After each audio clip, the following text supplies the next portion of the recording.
Does he have it? Medeiros is going to get it. They're going to toss it. They haven't got it. He's on the outside line though, going into the fastest corner on the circuit. Surely this can't work. Dominic Ligner has got a sensational run outside line now though for the heavy braking zone.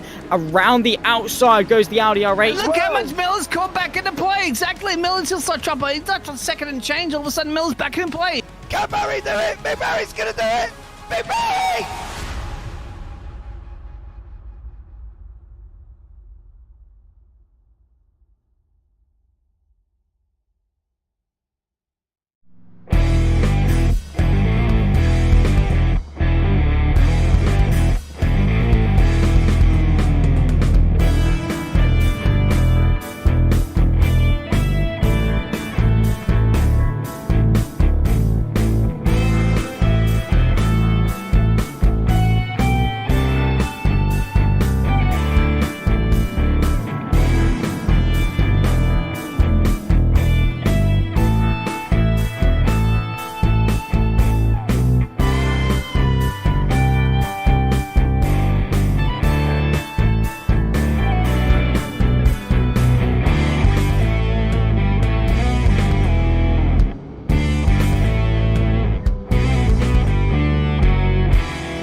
Buongiorno tutti! Hello everybody and welcome to the most incredible speed thriller fest of a circuit in the entirety of Europe. The Autodromo Nazionale Monza. They call this place the Temple of Speed on purpose. It is a fabulous location and a great venue for the Virtual World Sports Car Championship. We're just over the halfway point in the 2023 calendar, and this is an absolutely fantastic circuit to bring the Hypercars and the GT3 AMs to come and play. And what a battle it's going to be for the 60 minutes of Monza as the drivers and teams from the regular Virtual World Sports Car Championship 2023 Hypercar and GT season will lock horns and cross swords on this fabulous race circuit. It's mixed conditions potentially over the course of the evening. It's very hot, of course. The European heat wave is there or thereabouts, but there is a weather front potentially trying to eke its way onto the circuit. And when it rains at Monza, it properly rains at Monza.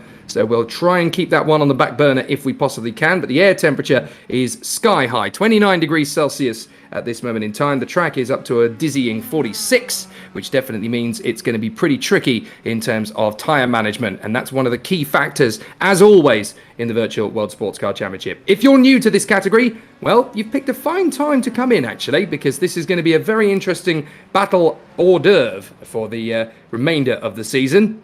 Until we get to the meaty chunks of the main course of this 2023 campaign. We've obviously had some of the bigger events in the calendar, but we've got a very nice banzai to the end of the championship season. Let's take a look at the calendar for the 2023 season and see what you've missed as well as what you've got coming up. We've obviously been to Daytona in California, to Portimao in Portugal, to Sebring and to Long Beach in the United States, to Spa in Belgium, to Le Mans for the 2.4 hours, not quite the full catering, of course, the 4.8 hours in the VWSC category, because we have the NAIRS on Thursdays and the VWSC on Saturdays.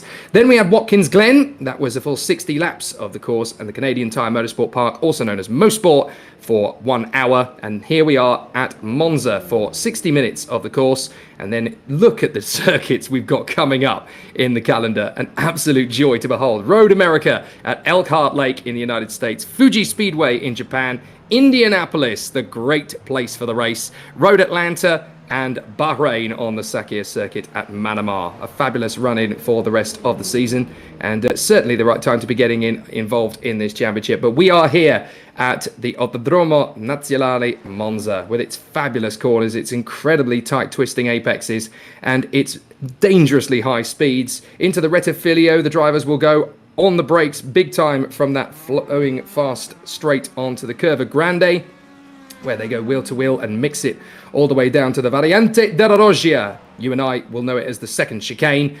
Quick left-right flick, and then up to the 2 Lesmo. Very tight in radius. The second slightly quicker than the first, but then it's onto the Seraglio, and that's where you really start to build some speed. Then you've got to be very cautious, but also quite aggressive over the curbs at the Ascari chicane. It's a left, right, left flick. You've really got to attack the curbs there. Then down the back straight and all the way on to what is now known as the Variante Alboreto, named after Michele Alboreto, the great Formula 1 and sports car driver. Of course, the old schoolers, like you and me, know it as the Parabolica. It's quite tight on entry, but still a fast entry point, and then it really opens up the taps. And if you're a little bit wide, that dust will really kick you into a big spin, and at high speed you're really going to struggle it. So here are the tyre compounds that the two categories of race car will use over the course of today's race. Hypercars are restricted to either softs or mediums, and they really have to be quite frugal in how they manage and look after the tyres over the duration of the 60 minutes. It'll be interesting and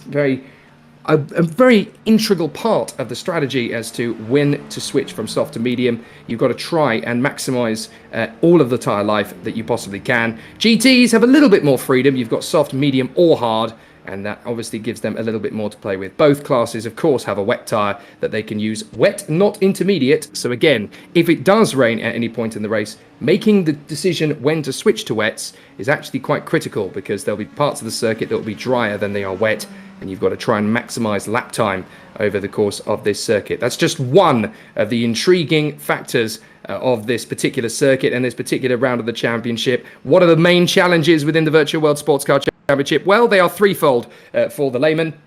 You've obviously got traffic management to deal with, not just between Hypercar and GT3, but also between the two individual classes of Pro and Am across both Hypercar and GT3 Am. So you've got two types of traffic to work your way around. Mixed weather, obviously we use a genuine weather satellite, so whatever is happening at the circuit we're racing at is also going to be happening in sim, and at the moment it's fair weather conditions, but there is a weather front moving across to this part of northern Italy, so it could play a part in the race.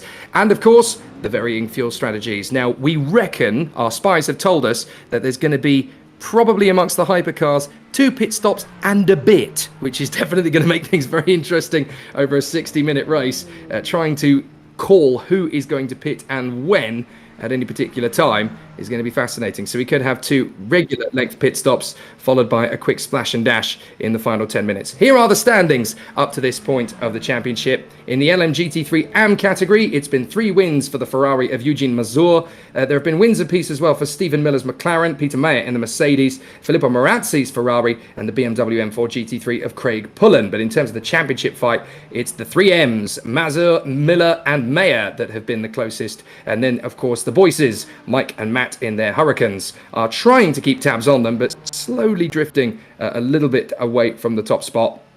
And in terms of the teams, well, Trash Panda Racing in the Lamborghini Huracan have the strength in numbers to run at the front end of the field, and they have 133 points between them, ahead of the Reptile Racing BMW M4 GT3 squad, made up of Adam Gray and Craig Pullen. It'll be interesting to see how that continues on here at Monza in LMGT3.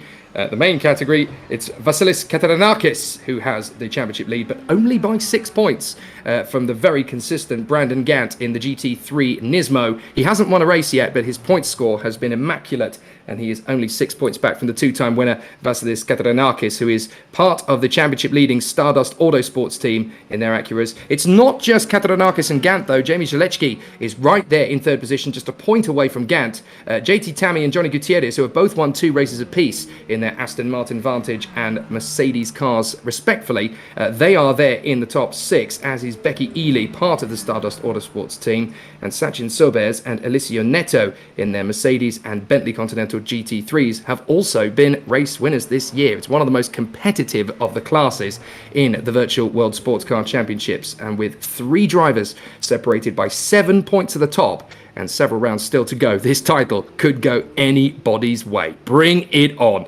In the Hypercar category, it is very close again up at the front. Despite the 4 wins for Wayne Hutchison in the Porsche 963, he only has a 14-point advantage over Philip Henrique in his Acura ARX.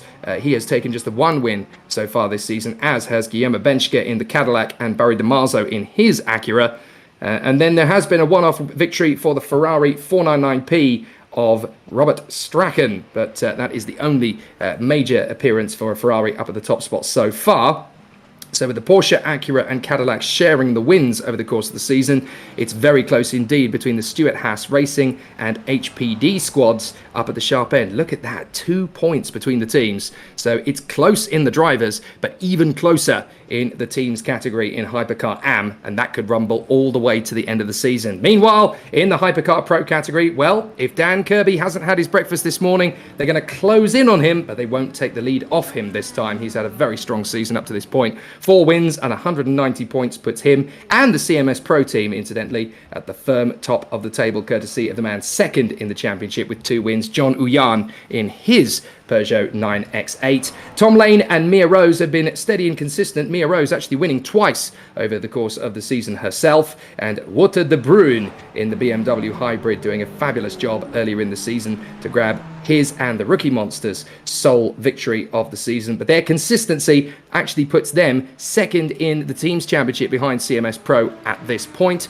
with the SKS Motorsport Acuras and the HPD Acuras giving chase. But so far, it's all about trying to catch up with Dan Kirby, hoping that he has a bit of a bad run and they can start to chip away. However, there's only going to be 1 or 2 drivers that will make a big leap forward to him, and certainly the title battle looks to be not done, but certainly in the hand of Dan Kirby. It's that fight for second between John Uyan, Tom Lane and Mia Rose, as well as Timon Suvic, actually, he's there in 5th position, that will really start to jog on a pace as the final rounds of the championship kick in. But can any of them catch up to Dan Kirby? Well, there is the million-dollar question. We will have to see as the races themselves play out here at Monza. It's definitely going to be an intriguing battle as the contenders are gearing up ready for the qualifying session. The practice is just coming up to an end, and you can see Dan Kirby in the CMS Pro Peugeot, who has been the class of this field in 2023 so far. He hasn't exactly dominated the whole season,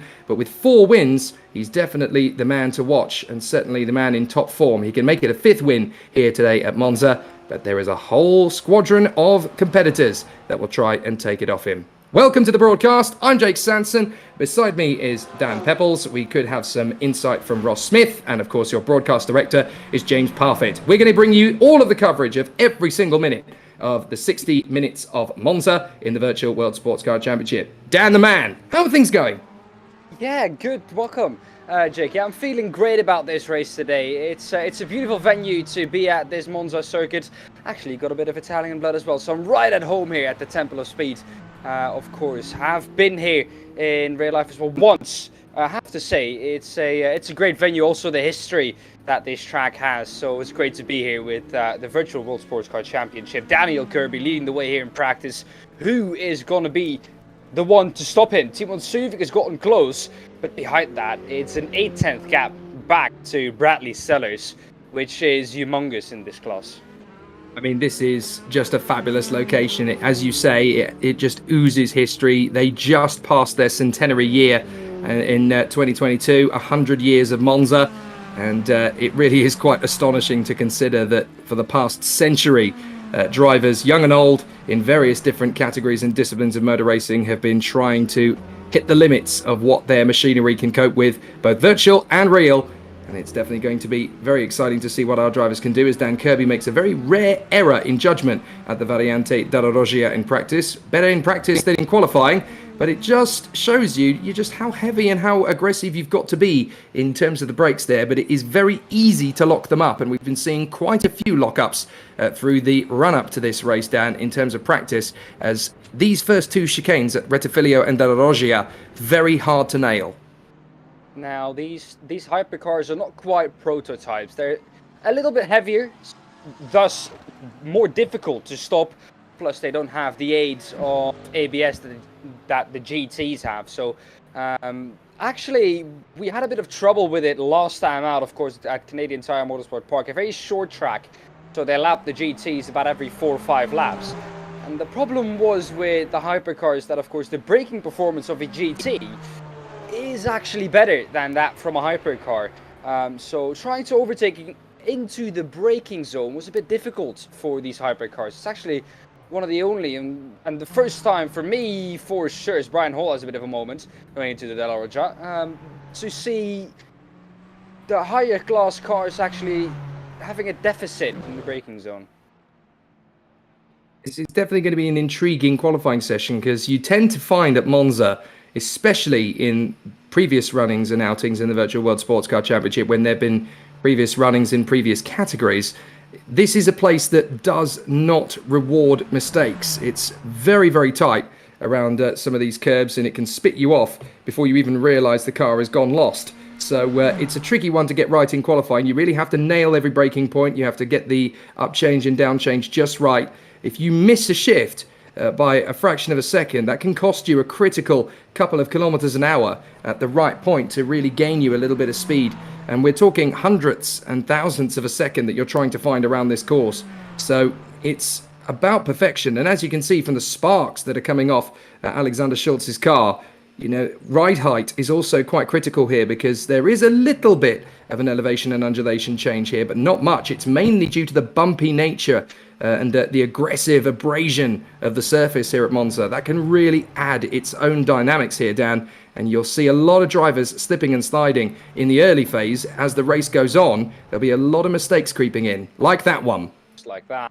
Yeah, it's of course, the lower you can run the car, the better and the quicker the car will run.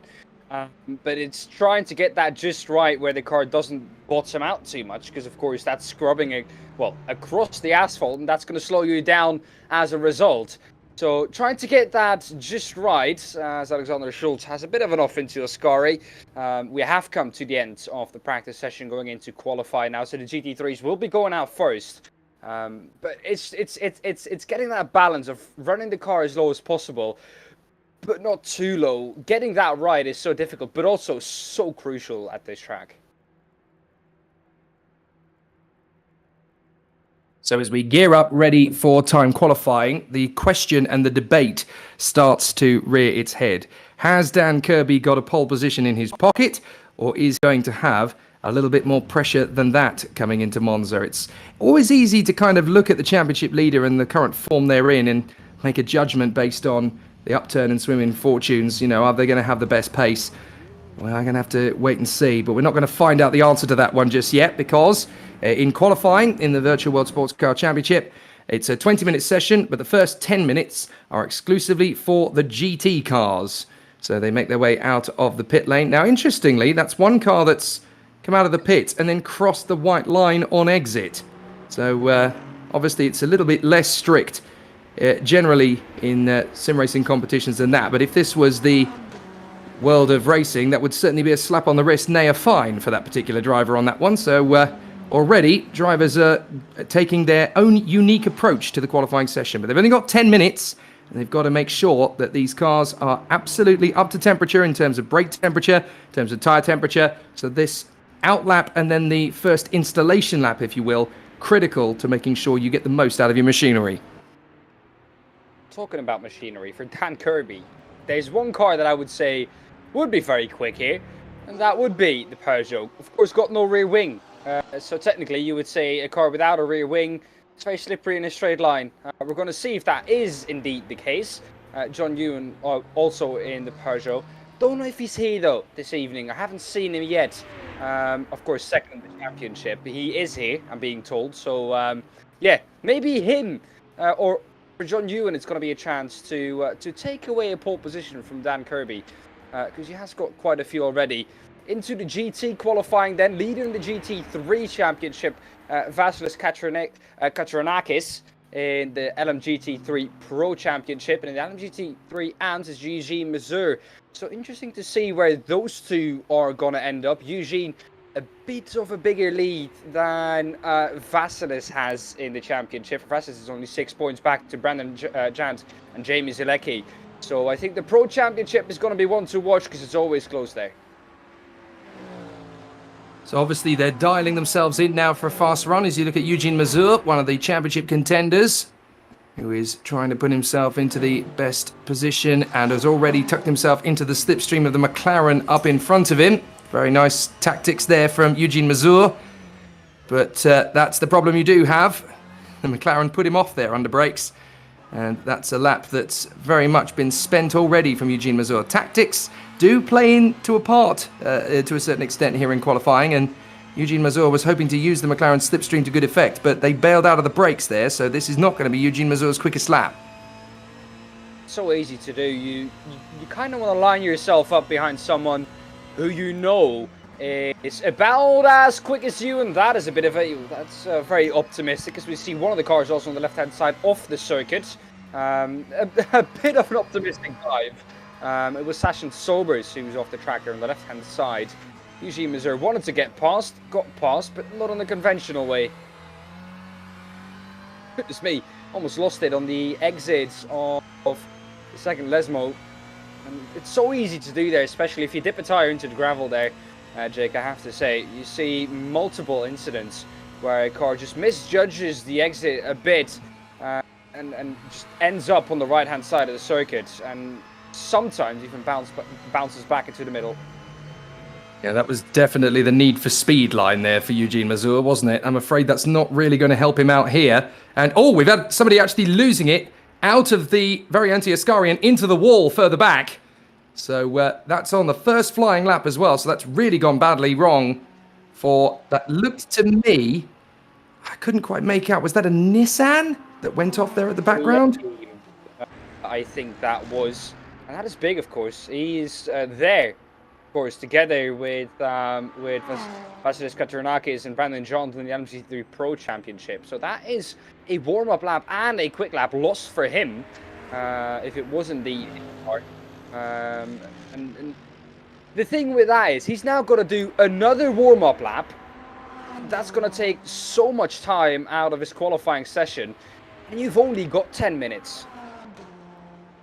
Yeah, this is really running the gauntlet, isn't it? As we look at Jamie Zalewski trying to dial himself up to good speed in the hope that he's got a fast but also a consistent car underneath him. Look at that as they dive through the curbs. This is what I was talking about, how much aggression you've got to carry at the limit of adhesion. And it's quite common here, certainly at the Variante della Roggia and sometimes at Variante Ascari as well, to have two on the deck and two in the air as you try and fly your way through. And even at the second Lesmo, as Jamie Zalewski proves there, very tricky to get these cars acting to their best ability. But as we look at things at the moment, Becky Ely is the one with the fastest time in the Acura NSX. So Becky Ely has the best time at the present moment. She's in front of Brendan Warner. And then Vinicius Gonçalves in third position in front of John Mayer. And then James Walker in front of Alain Lefrancois. Josh Lepetri, and then JT Tammy in front of Adam Gray and Stephen Miller, but there's still plenty of decent times to come in. We still haven't seen the best of Sachin Sobers. We still haven't seen this man's pace yet, Jamie Zalewski, and Eugene Mazur's time has not come up either yet for the Pazuzu Ferrari because he's not really been at pace as yet. JT Tammy comes through and outpaces Alain Lefrancois, but what about Jamie Zalewski? What will he do as he comes across the line this time here at Monza? A relatively clear lap. So the time will now be a 1:47 as he crosses the line. A 1:47.8, not particularly competitive. So now he's going to go into his fast lap as Stephen Miller crosses the line to come through. And Stephen Miller has obviously started the banker as Stuart Barge has come up into third position in the HPD Acura. He's gone 0.7 of a second off the pace of Becky Ely and the fabulously named Gilles Villeneuve, whether it's a nomenclature or whether it's genuinely a chap whose name happens to be Gilles Villeneuve. Well, we'll find out later, of course. But what a fabulous name if it is. Lexus RCF GT3, 2.2 seconds off the pace as Josh Lepetri now creeps up into third place to make it 3 different manufacturers in the top 3, even if it's brief, because we have Becky Ely in the Acura, Brendan Warner in the Mercedes, and Josh Lepetri in the McLaren. Back on board, this time with Jamie Zalewski, and he's definitely soaring away at the wheel at the more aggressive apexes. Not all too stable going through the second Lesmo into Ascari now. This is a crucial corner because you want to get the exit just right so you can get good speed onto the following straight. Also the entry, so difficult, or is it the sausage curves on the inside there? Takes all of them on the exit as well. And like you said, 2 wheels up in the air. Let's see what his time is going to be. He's purple in the middle sector though. This could be a good lap. And the lap that we were waiting for, Becky Ely, not all too surprising, already up there once again. Winner last time out, of course, at Mosport. Through the last corner, where's James Leckie going to put himself once a good starting position for this race? Turn 1, so damn important for this race. Of course, such a tricky one. Jumps up into P2, 47.811 Not quite the 47.250 he was looking for. But interestingly, up to second position behind Sachin Sobers, who has also displaced Becky Ely. So Sachin Sobers in the Mercedes has gone top spot. There's Eugene Mazur in the Pazuzu Ferrari, who has gone 9th position with his first effort. So that's there or thereabouts, isn't it? It's not too far away, as Alain Lefrançois has now come through to displace JT Tammy and Gilles Villeneuve in front of Adam Gray, and then Stephen Miller in his 720S McLaren. But certainly at the top spot at the moment, it is the Mercedes AMG of Sachin Sobers, who has done a time, get this, half a second quicker than anybody else at this point. There is Sachin Sobers, who is purple in Sector 1 again, so definitely starting to stretch the legs of the AMG GT3 car. It's still one of the most versatile GT3 cars in the world, and he's definitely giving it the beans here at Monza. Aggressive that Mercedes looks as well. Sachin Sobers 10th in the LMGT3 Pro Championship at the moment. 62 points on the board. So a victory for him could pull him closer to that championship fight. Bit of oversteer through Ascari, but it's purple in the middle sector as well. This could be an even further improvement on a lap that is already off a second ahead of everyone else. That is one heck of a wash through the Variante Ascari. How he picked it up, I'll never know, but Sachin Sobers is trying to bring it back together. I think he may actually have ended up having to bail out of the lap. I wonder if he realised there, coming through the Variante Ascari, having kicked it up, that he had lost time. He knew that he wasn't going to get a quicker lap, so he bailed on it. Meanwhile, back up to second now comes Becky Ely in the Acura. She has worked her way forward into second position now.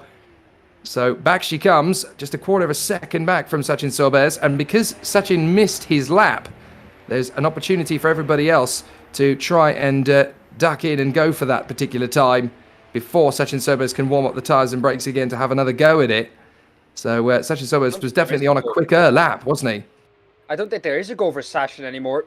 Clock is about to hit the 10-minute mark, which means that any GT car coming across the line is not allowed to put in another lap. You can finish the lap that you're on once it hits 10 minutes, but you can't start a new lap, neither can you exit pit lane. So pit exit closed now for the GT3s. Open for the Hypercars though, so now the big boards are coming out.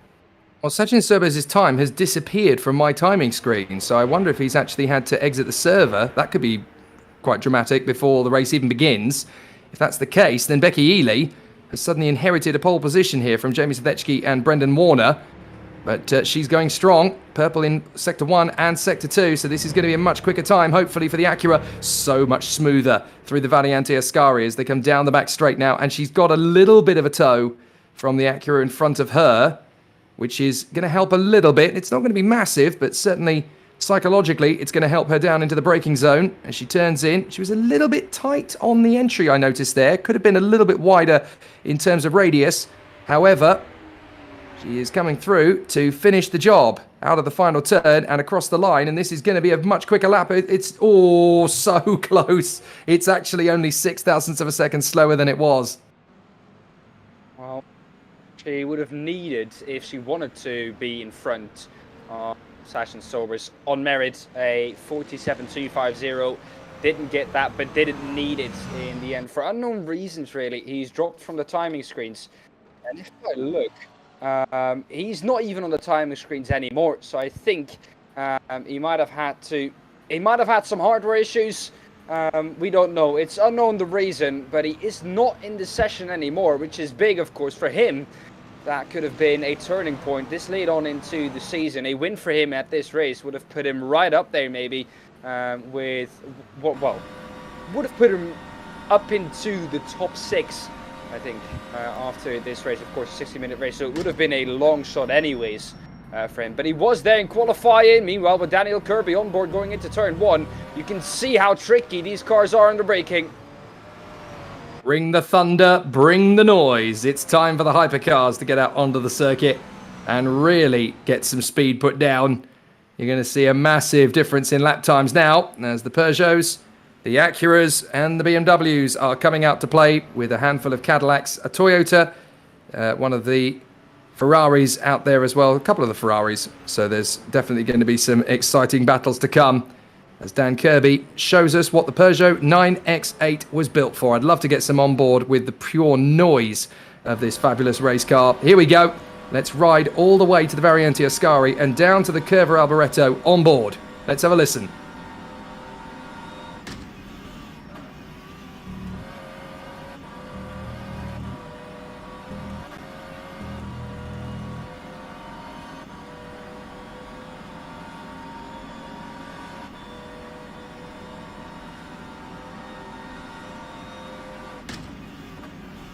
As Paul Newman once said, music, sweet music.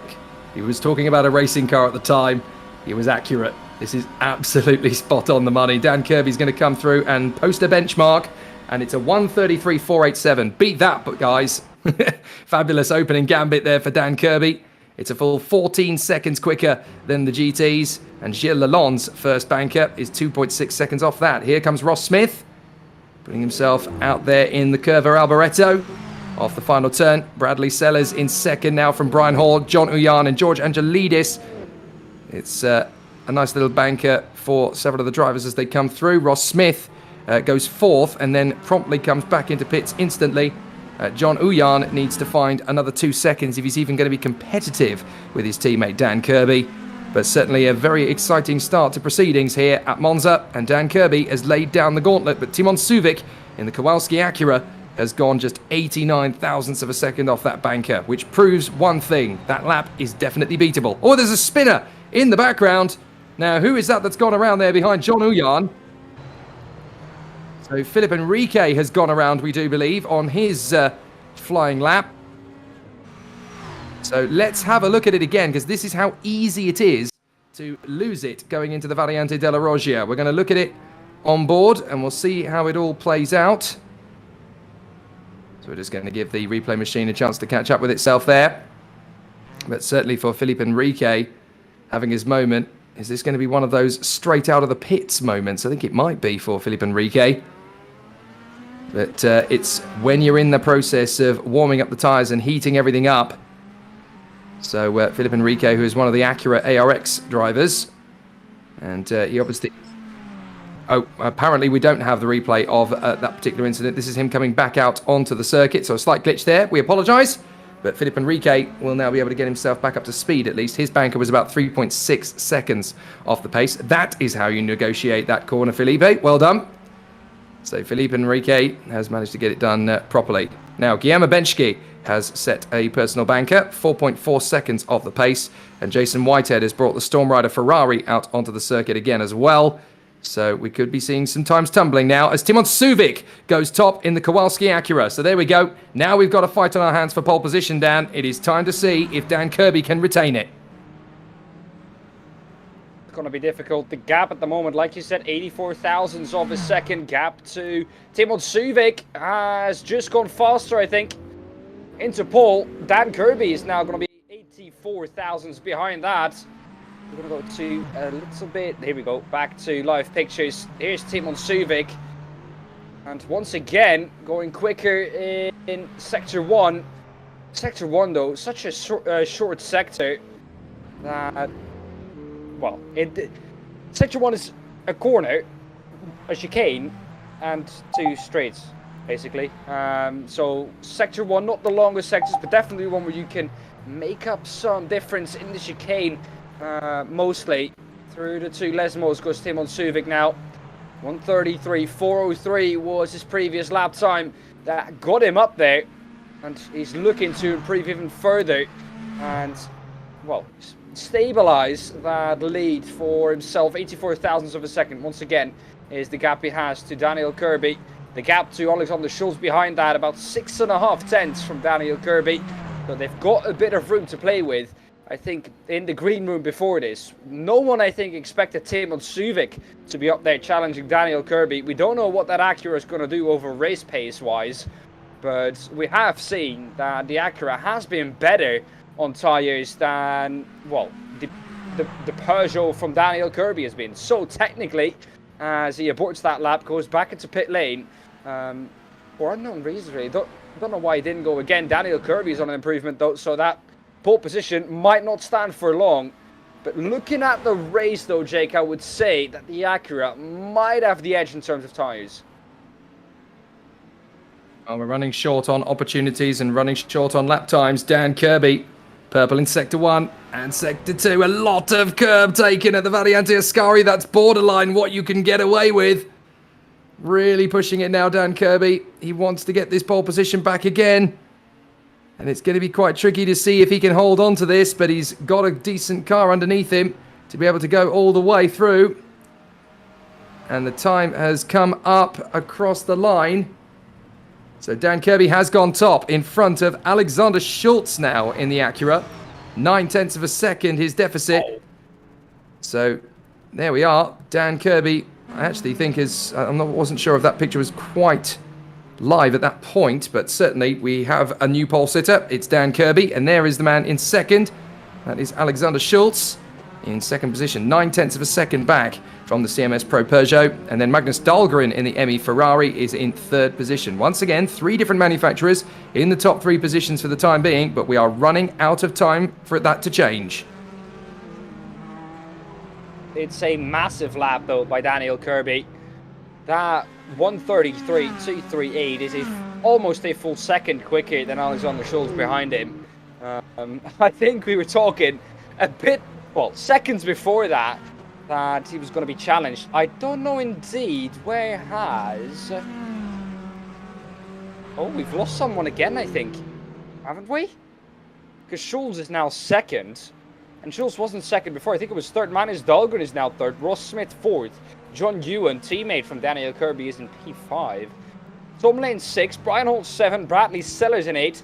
Walter De Bruyne in 9th. And Philip Enrique in 10th. I think Schultz has just gone quicker. I'm still waiting for a big lap from Guillermo Benschke, who's gone about 4 seconds off the pace. Gilles Lalonde has really struggled to get his pace up there as well. And I noticed that Walter De Bruyne is conspicuous by his absence. Way down in 10th position in the Rookie Monster BMW. He comes through now, goes 9th, but that's still 1.6 seconds away. Really struggling for top-end pace, these BMWs. It's Peugeot all the way, but that's what I love about this championship, the ebb and flow through the season. One circuit, one particular car is the best to have. Another circuit, another car is the best to have. So it works out as to which is the best over an entire season that gets the job done. Bradley Sellers, though, is making a good run of the BMW hybrids and has got that up into third position. So Bradley Sellers has put his Nookie Monster BMW into third position. So very nicely done there as he misses the chicane. Very nearly dodges everything as Timon Suvic now comes back into second position in his Acura to go 1/10 of a second off the pace of Dan Kirby. And there is Oliver Newman, currently running 11th in his BMW, but has had a pretty shocking first sector if he wants to get up there, so he's not going to make the top 10 with the time that we've got remaining. I think pretty much everybody is now on their final effort, but it's Kirby from Suvic, Schultz, Sellers, Dahlgren, Ross Smith, John Uyan, Tom Lane, Brian Hall, and Wouter De Bruyne. And the gap between them all is 1.6 seconds, so it's tight, but there's definite room for improvement. Timon Suvic in second. All of a sudden popped up there for me again on my timing screen. Don't know if that's a timing screen glitch, but yeah, he's up there in second once again. Daniel Kirby still in first. So he's still the man to beat, and I think he's improving in Sector 1 and 2 again. Oliver Newman in 13 isn't improving Sector 1 and 2 and is going back into pit lane. This is the last chance though. Daniel Kirby, purple Sector 1, yellow Sector 2, is not improving there. What does he do in the last sector? Can he improve? Yes, he does. Goes to a 1:33.165 and strengthens his lead at the top of the timing table on the left-hand side. And the gap is now almost 2.5 of a second. Can Timon Suvic react to that? I'm not entirely sure he's going to have the time to go for that. So I think Dan Kirby has stamped his authority on this qualifying session. Indeed, Suvic has already parked it. In fact, Dan Kirby was the last one across the line. So there you go, the last lap of the session. And it's the pole position time for the CMS Pro Peugeot that has already taken 4 wins so far in 2023. And that is absolutely what Dan Kirby was hoping for here at Monza. So we can run you down the provisional rankings after qualifying. Dan Kirby in the CMS Pro Peugeot, topping the timesheets after a fabulous run there in qualifying right at the bitter end. he comes up with the goods to go 0.238 of a second faster than Timon Suvic. So here is the grid. Dan Kirby and Timon Suvic will be on the front row from Alexander Schultz in his Acura and Bradley Sellers in the Rookie Monsters BMW Hybrid. Fifth place will be Magnus Dahlgren in the ME Racing Ferrari, and then Ross Smith in the Acura. Wouter de Bruin improved right at the end there to go 7th in the Rookie Monsters BMW. He needed to as well, because John Uyan in the CMS Pro Peugeot will be right there with him. Then Tom Lane and Brian Hall, Manta Squid Porsche and Hall Brothers Acura. Then Louis Hesketh in the first of the Pro-Am cars. Hayden Calnan in the Oldenstow Ferrari will be next up. Then it is Oliver Newman and Philip Henrique. They'll be together on the 7th row of the grid. Then George Angelidis and Jerry Chen, 2 drivers we don't expect to see that far down the ranks. Definitely struggling a little bit today. Then Sebastian Exposito and Tony McCoffervan. And then we have Norm Graff in the Bad Day Cadillac. It certainly was for the Bad Day squad in their Peugeot. Gilles Lalonde has struggled there as well in 20th place. Then Guillermo Benchka and Jason Whitehead in their Stuart Haas Cadillac and Storm Rider Ferraris respectfully. And then Benjamin Portishead in the Toyota. Then we get Sachin Sobers, the first of the GT cars, in front of Becky Ely and Jamie Zaleczki in the Stardust Acura. Brendan Warner in the Mercedes AMG and Josh DePetri in the McLaren 720S. Then we've got Peter Mayer in the Mercedes and Stuart Barge in the HBD Acura. JT Tammy in the Aston Martin Vantage alongside Vinicius Gonçalves in the Audi R8. Then on the 17th row of the grid, it'll be John Mayer in the Acura alongside the Pazuzu Ferrari of Eugene Mazur. And then the McLaren of James Walker will be alongside the Porsche of Alain Lefrançois, who'll be 36th on the grid. Then we'll have Gilles Villeneuve in the Lexus, Adam Gray in the Reptile BMW, Stephen Miller in the Speed Details McLaren, Brandon Gant in the Nissan Nismo GT3 in 40th position on the grid. So we're not entirely sure if Brandon Gant is going to be in the race because we didn't see much from him in terms of the timesheets, but definitely a very exciting battle there in qualifying, and fresh from the cockpit to give us some tidbits of insider information, as he always seems to do in the Virtual World Sports Car Championship. It's Ross Smith. He's made his way into the booth once again. Hello, Ross. Tell me, a bit hot out there, is it? Good evening, Jake. Yes, it's toasty, and the tires are feeling it. I'm sure you saw lots of snaking going around on the track. So based on what we've seen now essentially in the practice and then into the qualifying session, we were talking a little bit at the top of the bill about the race strategies. What do you think we can expect to see? I mean, certainly you guys, the Noon Racing Acura, you want to keep things close to your chest, but what do you predict we're going to see from the Peugeot boys at CMS Pro, from the ME Racing Ferrari? What sort of tactics do you think are going to be played coming into this one? Tire management's going to be a huge one, just because of how hot it is, and certainly for the all-wheel drive cars, they have a lot more deg to deal with, particularly on the front, so you're going to see them pushing a lot more, and they've gotten their setups probably as loose as they possibly can to account for that.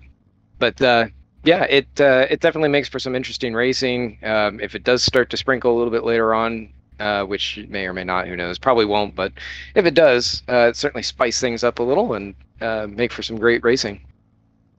Now, the very fact that you've brought that up means that it's in the back of your mind, and of course it's going to be in the back of everybody's minds here. Knowing that you have only got a wet tyre, not an intermediate tyre, means that changing to the wet tyre, if it does start raining, is going to be critical.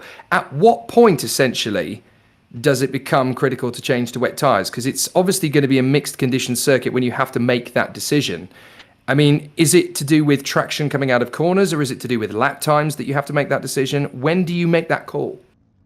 Yeah, kind of by feel, especially if you're not sure how much things are going to be kind of getting wetter or not, and yeah, so it's and it's by car. I mean, you just have to see, like, you know, when is the point when you say enough is enough, and the drivers, especially coming from Thursday where it was a very wet race, they know how quickly the track can dry out. So if you make the wrong choice and you come in for wet tires instead of trying to stick it out, it could bite you badly, or it could make you a hero.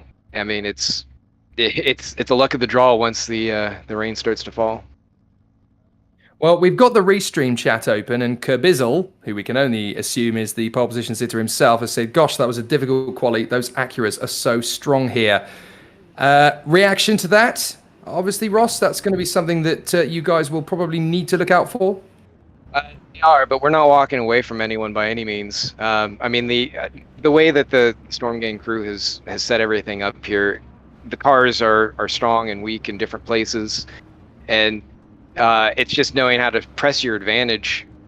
That's going to determine who ends up coming away with a win or a better position. And certainly any other conditions in the race, traffic, how you manage strategy around all of those conditions. I mean, that's why we're all here. It's what makes endurance racing so great, sports car racing so great. So yeah, we're gonna see how it goes. And speaking of the cars themselves, I mean, we've got a lot of updates happening with them. Not as much from last week when we were kind of talking about it, as there just hasn't been enough time. We've been kind of working with some of the development tools, but looking forward to next year, we definitely have quite a bit in the works. We've been talking with modelers on getting some new cars in here. Many of them are, as you'd expect, seeing some of the new cars out in the world today. We're going to have them here, so lots to look forward to. A few will be retiring too. We're going to say goodbye to the Bentley. The Audi is probably on the chopping block too, but there will be plenty to fill in those spots, and it's going to make it pretty exciting to be a hypercar. But it's going to be really fun to be a GT2. There are probably about, I could say right now confidently, there are 3 new cars in each class that we're going to see. I love talking like the nerdy side of the mods, what cars are going to be added, what are going to be taken away. This is absolutely my sort of, this is my bread and butter. I love all of this kind of stuff. Terry Pratchett used to say things like this were like pornography for the brain. And this is absolutely like, when we get excited about what cars are going to be there and what cars are not. And it's as close to the real world of motor racing as obviously possible to try and make it adaptable. But when making those critical decisions, is it more than just looking at what's going on in the real world situation with the GT3 cars? Was there a sort of a demand for a particular car to come in and a particular car to be taken away, or is it all just sort of following the natural progression of the GT3 world? It's a bit of both, for sure. I mean, you'd love to have choice as much as possible, and certainly those cars we talked about are homologated through next year, so they theoretically, if a team picks it up, they can go. But for the sake of the mod, we want to clear out a little bit of space, make it a little bit easier to keep things in BOP, and certainly offer drivers choices, because there has been demand. I mean, there are drivers that are asking for the new Ford Mustang. I mean, the Mark II version that we have here that we kind of pulled from international waters has served us well, but now there's an official boy in town, so yeah, we want to chase that. And of course, there are others, certainly mixing with the studio content.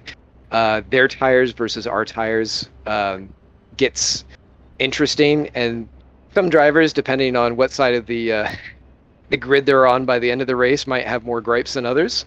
But it's one of those things we want to try and eliminate as much,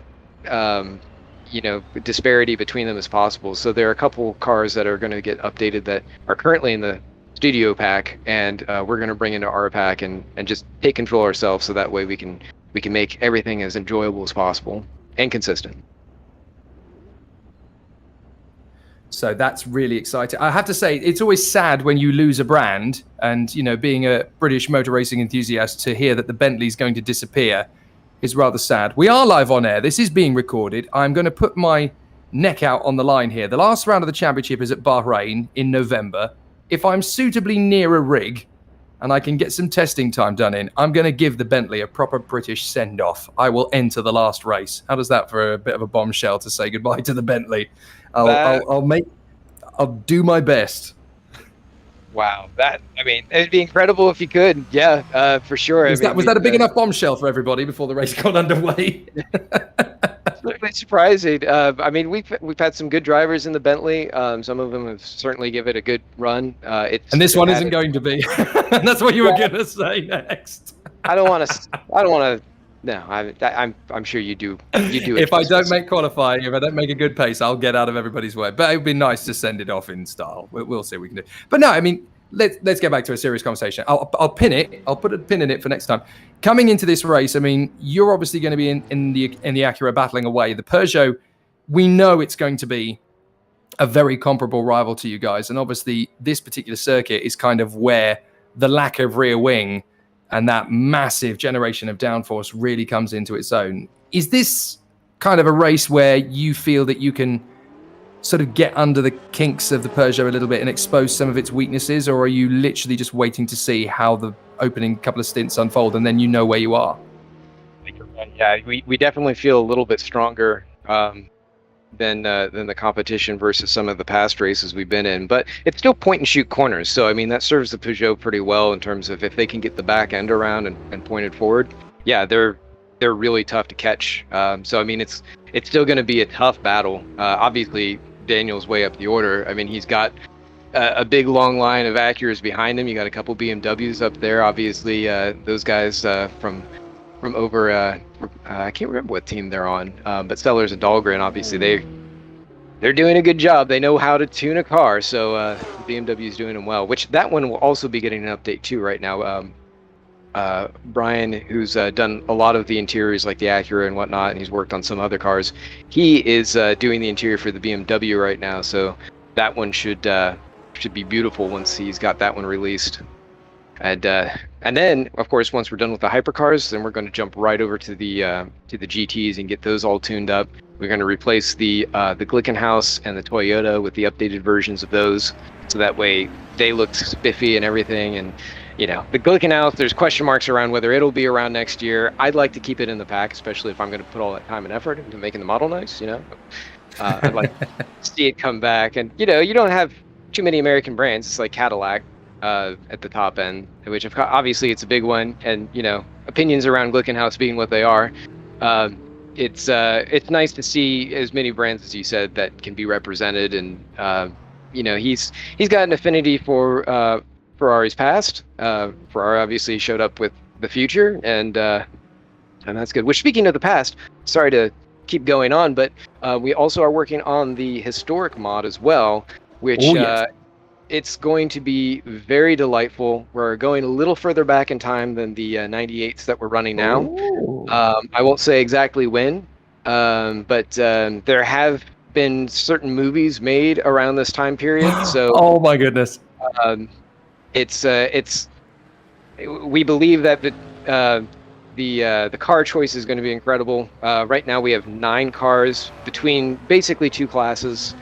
And as I mentioned before, the amount and types of courses we'll be going on, you're going to have rally stages. You're going to have big road courses that are out in the countryside. You're going to have street circuits and purpose-built circuits and everything. It's got everything. So it's going to be a wonderful time. Oh dear me, I think I may have just cancelled all my plans for 2024. Yeah, I think I may just lose myself into the world of sim racing as a competitor.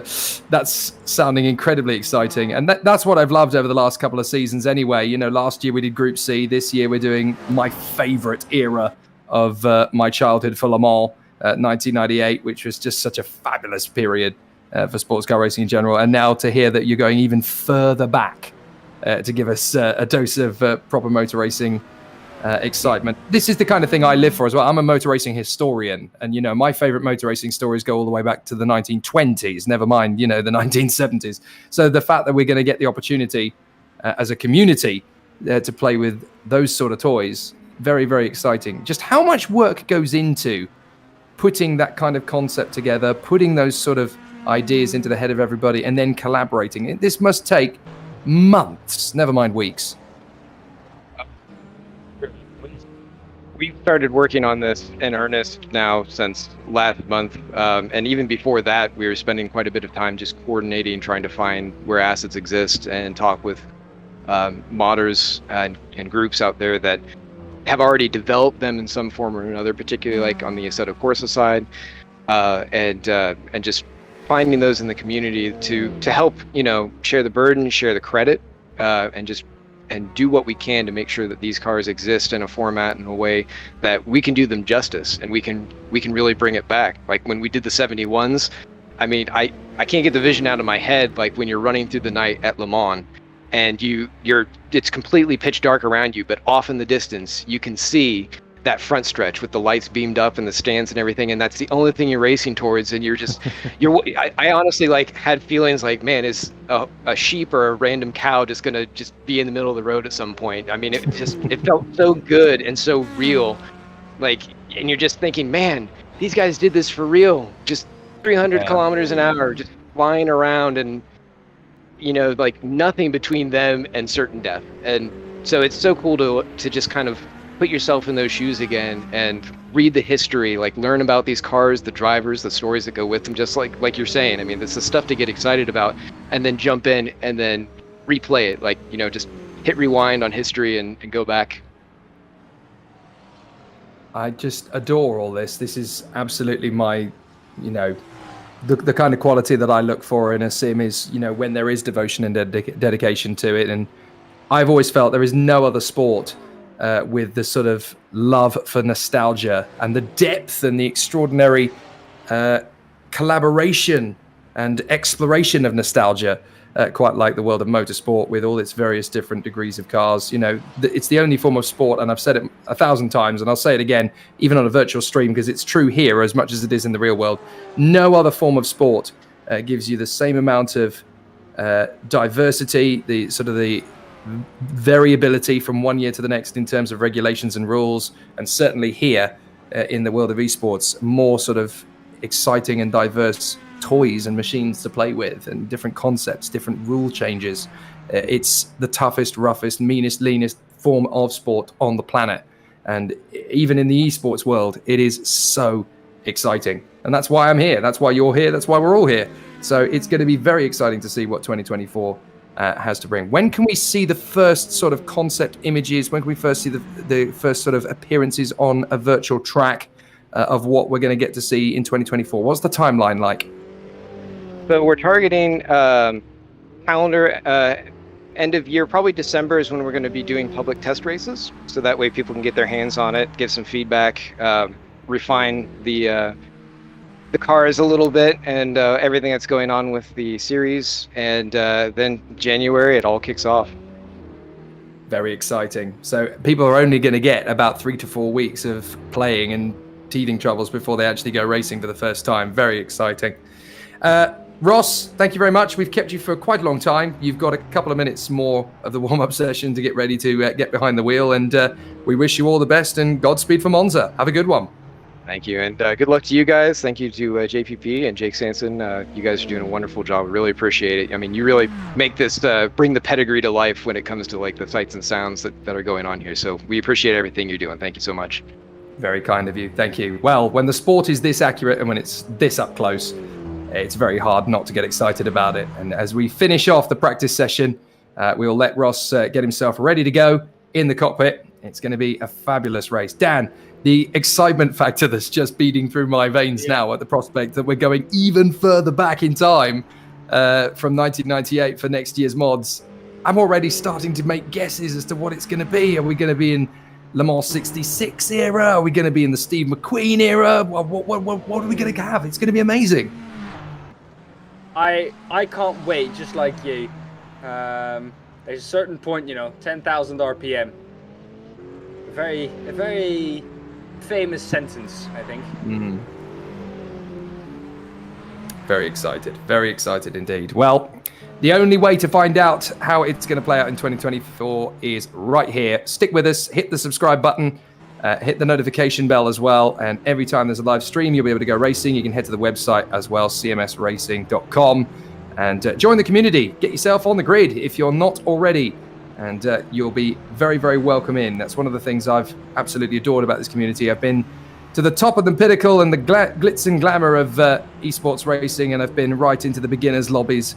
And it's very hard to find a community where you feel that the accuracy of the motorsport and the spirit of the competition overweighs the sort of the egotism, the nepotism, and sometimes even the slight chastisement of the sport to a certain degree. I find the sort of toxicity of keyboard warriors very off-putting, and one of the things I have always loved about CMS is that none of the things I dislike ever seem to creep in And it's always about the community spirit, the great racing, the beautiful aesthetics of the cars and the circuits, the glory of the competition, and the absolute adoration of the best sport in the world. That's what you're going to find when you come to play at Champion Motorsports. Whether you're a spectator or a competitor or even a broadcaster, you're always going to find something to adore. So we are getting to the end of the warm-up session. The checkered flag has come out, and as you have been able to see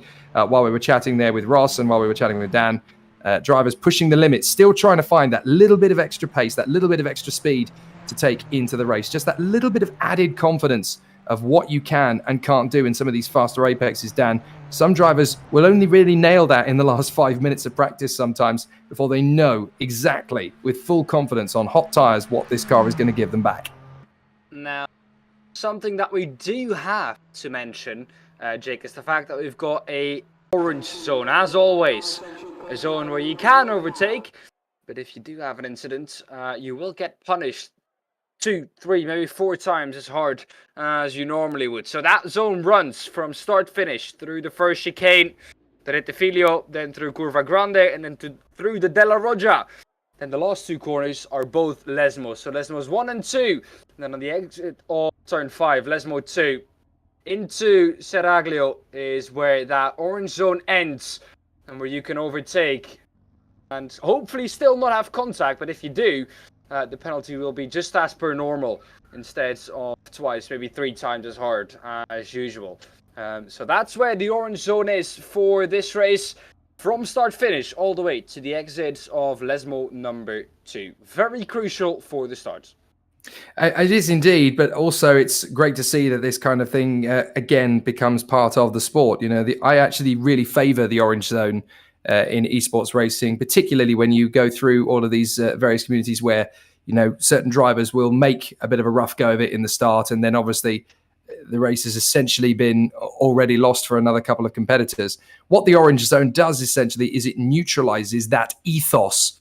It doesn't completely take away incidents, but it certainly gets rid of the anticipation of that sort of incident. A bit like in the world of karting, where I earn a lot of my bread and butter, where we had to change the front fairing so that basically if the front fairing came loose off the bracket, you would get a 5-second penalty now. Which obviously is designed to stop drivers just ramming each other off the road. And it hasn't fixed every problem, but it's certainly got rid of one of the biggest issues in the karting world, which was loading, which would take 3 or 4 drivers out of the race on the first lap pretty much every time. So it's great to see that sort of innovation and that sort of concept is still rife within the esports community, particularly here where, you know, the ethos is always about the spirit of competition rather than the antagonism of the spirit of racing. Yeah, and also, of course, we start single file, and it's not the leader that decides when we start. It's when the leader crosses the start-finish line. That's when we go green.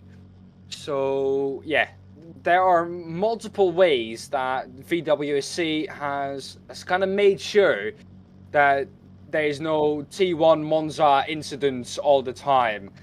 And I favor it, because what that does is it kind of makes sure that all of the drivers who are racing and who are in it for the endurance race actually get to drive, instead of, well, one driver taking a bit too much risk and taking out half of the field down in turn 1. So I favor what they've done, and I'm a big fan of it. Me too. It definitely makes the racing a little bit more cleaner, a little bit more pure. So anything that does that, all hail to it as a concept. David Junt can hear the Sansonator. I am absolutely trademarking that nickname and running to the bank with it. Thanks, mate. We'll definitely coin that one.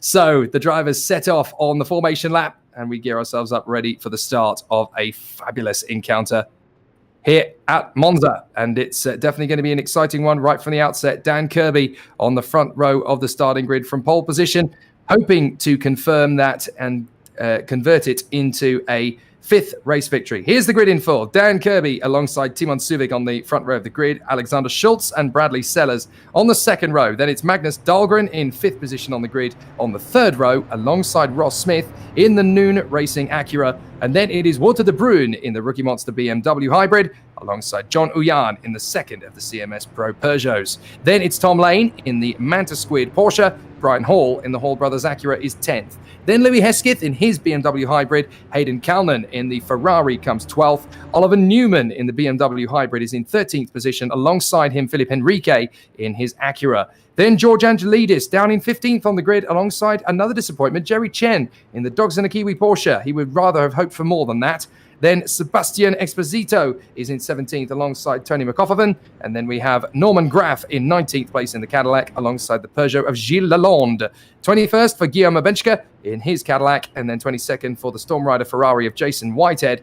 23rd for Benjamin Portersheath. And then the first of the GTs, Sachin Sobers, pole position in his Mercedes. Becky Ely and Jamie Zalechki in their Acuras come next. Then it is Brendan Warner in the Mercedes in 27th and Josh Petrie in the McLaren in 28th place. Then it is Peter Mayer in his AMG, Stuart Barge in the HPD Acura, JT Tammy in the Champion Racing Aston Martin, and then Vinicius Gonçalves in the R8, one of its final appearances in the mod potentially. Then John Mayer in his Acura, Eugene Mazur in the Pazuzu Ferrari, James Walker will be sharing the 18th row of the starting grid in his McLaren alongside the Porsche of Alain Lafrancois. Then Gilles Villeneuve in his Lexus, Adam Gray in his Reptile BMW, and then at the back of the grid, Stephen Miller and the absent Brandon Gant, who entered but does not appear to be out on circuit. So a slight problem there, I'm afraid, for Brandon Gant, who is not going to be taking any further part in the race. Very unfortunate.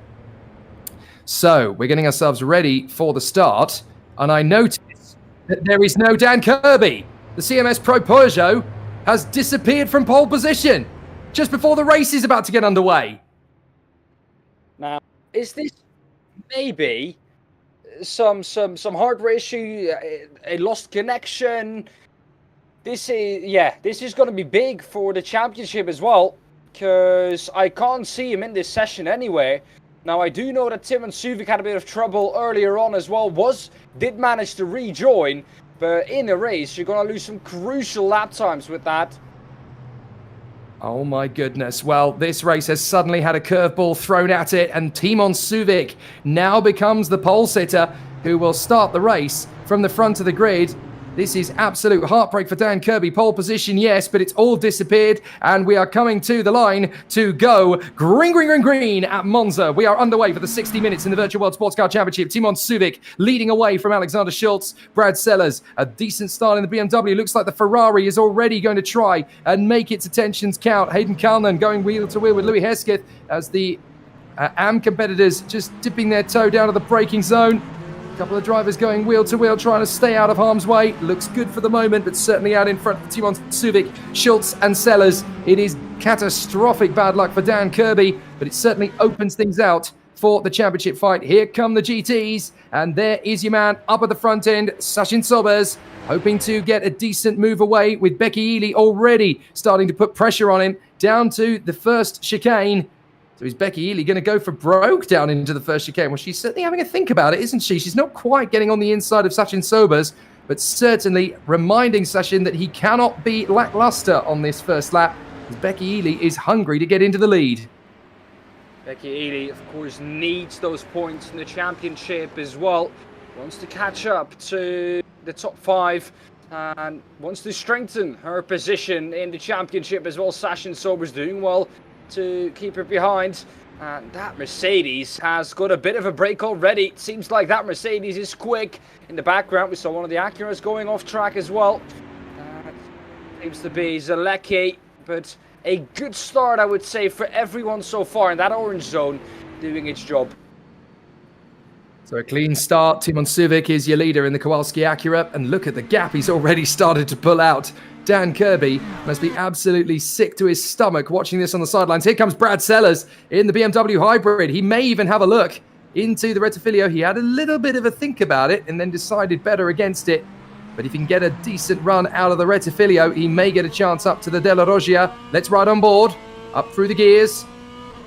Through the Curva Grande. close to the curb, but not quite hitting it. Then you come under the bridge, up to the braking zone for the Della Roggia. Brake. Don't plant it too much on the throttle, just blend it on the way through. A little bit of soaring at the wheel needed for Bradley Sellers to get it crossed up. Then into Lesmo 1. Guide the car in. Oh, a lot of wrestling with the wheel for Brad Sellers. Those tyres not up to temperature yet. Then into the second Lesmo. Dive in. Almost 90-degree turn. And then up along the Seraglio and under the banking, which was used for the Monza Annapolis back in the 1950s, diving into the Variante Ascari, turn in, left, right, still hugging these apexes, but look at the way the car washes out. Wow, that is incredible, the way he kept that going in the right direction. The gap, though, in the first sector came down from Alexander Schulz to Timon Suvik, but after that, it is Timon Suvik who's been pulling out 6-7 tenths of a second in the second sector through sector 3. More of the same, I guess. 31.115 from Timon Suvik, 31.527 through the last sector for Alexander Schulz. So already in these early stages, it is Timon Suvik who's pulling out a whopping 1.2 seconds a lap. Further back, this is Walter De Bruyne trying to go for the overtake on the Porsche. This is not going to work. Two drivers side by side through that corner is already tricky enough on your own, and he does not get through.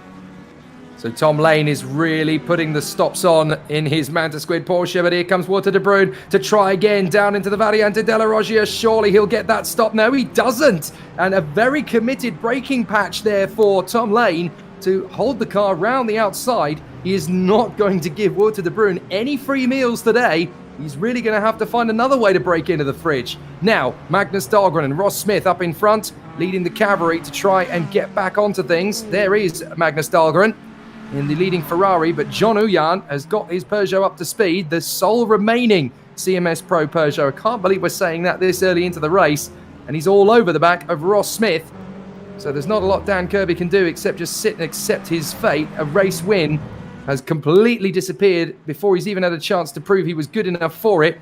Sellers still hungry for Schultz, but John Uyan is going to try and make his bid here on Ross Smith, round the outside into the Parabolica. Full commitment from the Peugeot, and he manages to hold it, but he drops in round the outside. He's got to come back in behind the rear wing. So John Uyan will go for Ross Smith into turn 1. Now, that Peugeot quick in a straight line. But how quick is it? Is it quick enough to go for a move even? Because he's quite far back. He's going to look forward, pulls to the inside, brakes late, and gets it done. The two are still side by side on the exit though of the Rettifilio, but John Ewan gets it done, moves up into P5, and Ross Smith back down into P6 now as Brian Hall and Tom Lane on the back of him. As beautiful as the Sistine Chapel, that move, absolutely terrific from John Uyan. That was absolutely textbook. And now that Ross Smith has been defeated by John Uyan, Brian Hall is sensing the opportunity. Well, if he can do that, I've got an even better move up my sleeve. So into the first Lesmo, and watch out, mate, you've got Tom Lane on your 6 as well. The Manta Squid Porsche is all over the back of him. Into the second Lesmo. Back on the power again. Let's ride on board with Tom Lane. Now, this is going to be a real indication of the slipstream effect. You've got two cars in the draft here of Ross Smith. That's Brian Hall up in front. We're on board with Tom Lane. Down into the braking zone.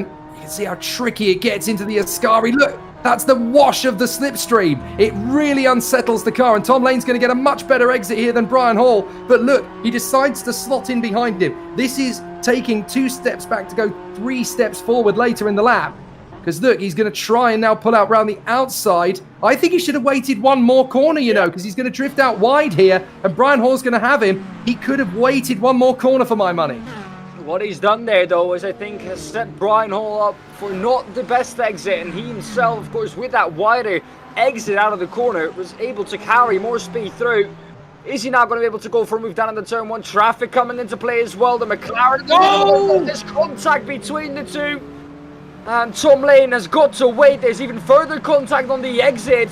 If Brian Hall doesn't get going, had a bit of wheel spin coming off the corner. And that has allowed Walter De Bruyne to come right back onto the tail of Tom Lane. See, how big a risk do you want to take with traffic as well? It looks as though Louis Hesketh in his BMW has retired from the race in the opening sequence, so that's very unfortunate for him. So Tom Lane, I do believe, going to see a replay of John Ewan spinning, I think. John Uyan spinning in the Peugeot, I do believe. Let's have a look. Out of the first Lesmo into the second Lesmo. Is this where he's going to drop it down? No, it's going to be the next one, Ascari. I think, oh, traffic. Leaving it very late to pull out, though. I never like to do that, because you don't know where you're going to go, and sometimes the GT panics. Watch the BMW up ahead as well. A bit of contact maybe between the two. No contact. Unsettles the car, though, I think, with that move. It's a question. There it is. Oh, no, he's going to keep it going. He's dropped down the order, though, massively. He's in P11 right now. And he's behind Hayden Callan. So this is his method to come back into contention, actually. So unfortunately, we missed the incident, but John Uyan down into 11th position. It's gone from bad to worse for CMS Pro as going through the traffic, Timon Suvic. Now, there's what happened. So John Uyan has lost it that's the Della Roggia. So here's how it happened. He's got traffic in front. He's done it all on his own, look. So now it was the waiting. back end just, it was the back end just kicking out, wasn't it, Dan? It just kicked out at the wrong moment. Yeah, it did. Also, that rejoin was almost picture perfect, and it needed to be, because there was an Acura in the background coming through as well. Couldn't quite make out who that was, but that was too close for comfort, I think, for the Acura. But they did manage to both make it through without contact, but not ideal, that rejoin either. Well, I'm afraid I didn't see where it happened, but Bradley Sellers has managed to get into second position now, past Alexander Schultz. So that is the BMW now splitting the two Acuras, but this is where your race is won and lost, going through the traffic. This is where it really gets tricky. And at the moment, they are currently lapping Sachin Sobers, I do believe, who is, oh no, it's one of the others, but there is Becky Ely in front, so Sachin Sobers is not far away from that. And obviously you've got Mercedes, Acura, Mercedes up at the front end. So they're just going past Brendan Warner. Now they're going to make their way past Becky Ely. Last second decision from Alexander Schultz to drift his way past Becky Ely. That was a very critical decision made, as we're now looking at John Uyan's recovery. He's got another Peugeot on his tail. Gilles Lalonde is actually tagging behind. Oh, and John Uyan's overshot. John Uyan's gone off. He's pulled a Charles Leclerc and has gone deep into the last corner. That's going to lose him heaps and heaps of time. Maybe some damage as well to repair for him. Going to see if he's going to pull to the right-hand side of circuit to go into pit lane. But not the ideal start. And now both Peugeots have had a horrendous start to this race. It's awful for John Uyan. He's no longer in the top 10. He's obviously going to come in for some kind of damage. And Dan Kirby, who was supposed to be starting from pole position, well, he dropped out on the formation lap. Absolute disaster. He is back out on the circuit, I should point out. He's down at the very back of the field, Dan Kirby. But this is essentially now an extended test session for him. Well, he might pick up some further points that maybe are lost by some of the hypercars dropping it. He's only 2 laps behind the lead is, I think, he's a lap behind Adam Gray in the GT class. So he is still there, only 2 laps behind the hypercar field. That's not a lot here that we're talking about. But in a 60-minute race, yeah, you're never going to make up those 2 laps. So he needs a miracle here if he wants to either get into the top 10 or just gather some valuable points here. Every point you have to think of here is one for it. Traffic. That's the lead. Sachin Sobers is at a problem. So what has happened to the leader in GT down into the Parabolica? And has he had a problem? Oh, he's gone very wide off the road. And that is absolutely perfect for Becky Ely to take the lead and everybody else to just about avoid him. Close there with the Acura as well into turn 1. Jamie Zalecki behind him. And I don't know who that Mercedes is up ahead of him. It seems to be Brendan Warner. So it seems like something has happened into the last corner. Couldn't really gather what, but it slowed him down. That Porsche's not ideal there on the apex either. That's going to lose him some time. Brendan Warner now has Sasha Sorbers all over the back of him. He's going to retake that lead now. Down into the first of the two Lesmos. Isn't brave enough to make it stick, but forces him wide. This is surely going to be moved on here, Jake. Well, Sobers is really struggling at this point in second place. Zalechki is all over him like a bad habit, and Sobers just doesn't seem to have any consistency in the pace of his Mercedes anymore. The Hypercars are going to make mincemeat of him, but here's Zalechki all over the back of Sachin Sobers, and this is definitely not what they wanted to see. So Zalechki is piling on the pressure here, but obviously you've got so many difficulties already in the breadth of the field. You've got Becky Ely now in front and a good 4 seconds clear of this trio now as a result of all of this. You've got Sobers, Warner and Jamie Zalechki in the Acura. For some reason, Zalechki is still showing up as third in class. Oh, well, no, of course he is third in class because Brendan Warner is not in the same class as the others, but he's fourth in GT. So these three still battling away for position. So in the GT overall category, it is Ely that leads, and then Sobers, Warner and Zalechki dueling away for second place. They've got to get out of the way of one of the Hypercars coming through, but then the Hypercar obviously slams on the brakes. Don't go into the back of the Hypercar and braking, for goodness sake. Want to make sure that you actually get the car turned in without making contact with a Hypercar. And Jamie Zalechki, who is looking for a podium in category, but certainly fourth overall in GT, really struggling to stay with the now seemingly recovered Sachin Sobers, who is getting away from Brendan Warner again, but whatever that headache was for Sachin Sobers, it's unclear because it looked as though he just drifted off the road. I wonder if he was having brake problems already. That would be too early on into the race. These GT cars are made to go a 24-hour distance. Really, Whoa. Has a Toyota in the background is off as well. I think that's Heath as well. Yeah, that's Heath in the background. One of the only drivers to drive in the Toyota. So easy to pick out, and that was just a little bit too much into the first Lesmo. Can't it back up though for the second one. Doesn't make too big of a thing of it. Well, gets underway again, but that was a heart-and-mouth moment for him, I would say. Just carried way too much speed into the first Lesmo. He was going about 10 to 15 miles an hour faster than he could manage to get the car turned in for. As the Peugeot there, trying not to trip over a Mercedes. God, that was close. Down into the hairpin. Sachin Sobers having to suddenly realise, oh no, wait, that's a Peugeot. I need to give him a little bit more room than that. And as a result, he's on the back foot. And Sachin Sobers is now going to be reeled in here down the straight, surely, by Brendan, who is once again pushing on. So this is going to be Brendan Warner trying to close up. But of course, they've got the Toyota in front of them now. Again, you've got to be very careful on the brakes if you're a GT. But look, he's got a much better line off of the chicane than the Toyota, so he's able to outdrag him, but then he has to let him go again as the horsepower of the Hypercar kicks in. It's a tough little to and fro, a tough little pendulum swinging in terms of the amount of power you can put down initially from the GT, and then the acceleration kicks in for the Hypercar. Oh, Sachin Sobers, not ideal. The Peugeot once again. A bit too much speed into the corner. Jamie Zalechki, though, in the background, is not hanging on to the pace with Sachin. Oh, who's gone off? Back. So it's the same corner for the same car.